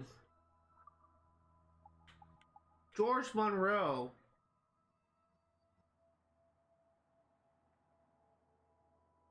In 1718, Monroe joined Otway's regiment, the 35th Regiment of Foot, as a lieutenant. By 1750, he was promoted to the rank of lieutenant colonel. 7 years later, he was placed in command of Fort William Henry with 1,500 troops. On August 3rd, 1757, Montcalm and 8,000 French soldiers and native allies laid siege to Fort William Henry. On August 9th, Monroe negotiated for his troops to be allowed safe passage to Fort Edward. They were allowed to keep their muskets and a single cannon but no ammunition. But the natives did not respect the conditions of the surrender and viciously attacked the prisoners. That's a brotherhood for you. We make rules, they break them. That's why they had to die. See? V. Monroe died in Albany on November 3rd, 1757. It's like Wase.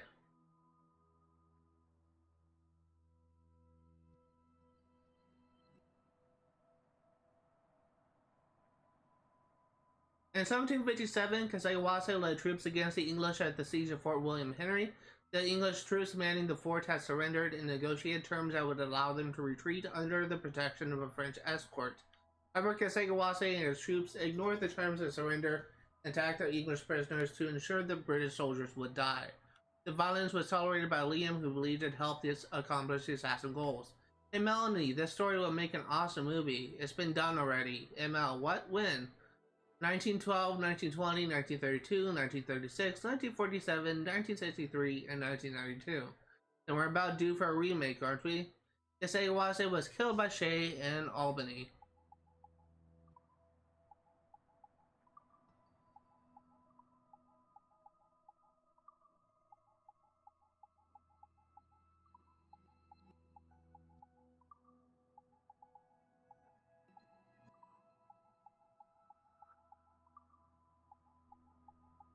Royal Convoy.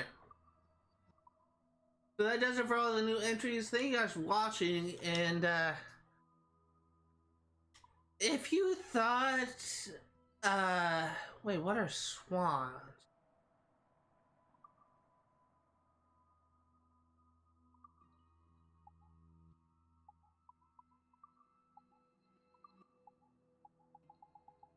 Oh, okay. If you thought the exploration that we just did was bad, yeah, if we look at our thing, gonna be clearing this area. We are gonna be finishing clearing this area, which we'll probably do first. Gonna be clearing this, and boom, boom, boom. We will likely spend the next couple of live streams doing exploration, but once this is done, Bombers in the story. As I have stated before, getting collectibles is completely necessary for 100% completion. So though this may be boring, it will all lead up to 100% completion. That's gonna do it for today. Thank you guys for watching, and I will see you all next time. Oh wait, before I forget, let's check the Animus thing.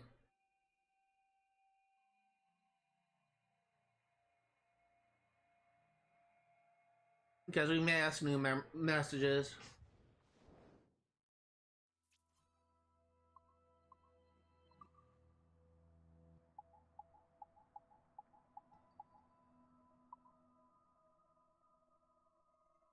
So I think the new things is 7, 8, and 9 dress code. Hood or sweatshirts of any kind are not permitted within the building. If you see any individual wearing a hood of any kind, report them to security immediately. Should the weather be unpleasant, we strongly recommend the use of umbrellas. Anyone displaying an over-fondness for the color gray should also be treated with suspicion. So they're trying to like keep an eye out for assassins. That's interesting. Overexposure, bleeding effect. Overexposure to the Animus may result in something called the bleeding effect, where reality becomes indistinguishable from the genetic memories in which you immerse yourself daily. It is possible that the emergency or obstacle you are facing is not there in reality. For example, if you see a fire, take steps to ensure that the fire is real before you act. Quickly and carefully touch the fire. If the fire is real, remove your hands, proceed to the nearest exit in a calm and orderly manner. If the fire was a hallucination, proceed to section 11. Server maintenance. Helix is the engine that powers Abstergo Entertainment. From time to time, it will be necessary to perform maintenance on the servers to ensure that business continues to run smoothly. We recommend that you take courses on server maintenance. Courses are offered every month at no charge. Should a server fail, you will emerge as a hero to your colleagues and superiors if you are able to restore the core segments that power our cloud servers.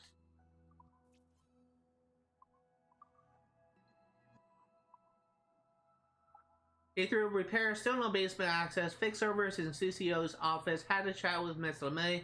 I feel like she's trying to tell me something about what I'm actually doing for Violet and Mr. Berg. There's more going on here than I realized. Shay is the key. That's gonna do it for today. Let me go back into the game and we will end the live stream. Thank you guys for watching, and I'll see you all next time.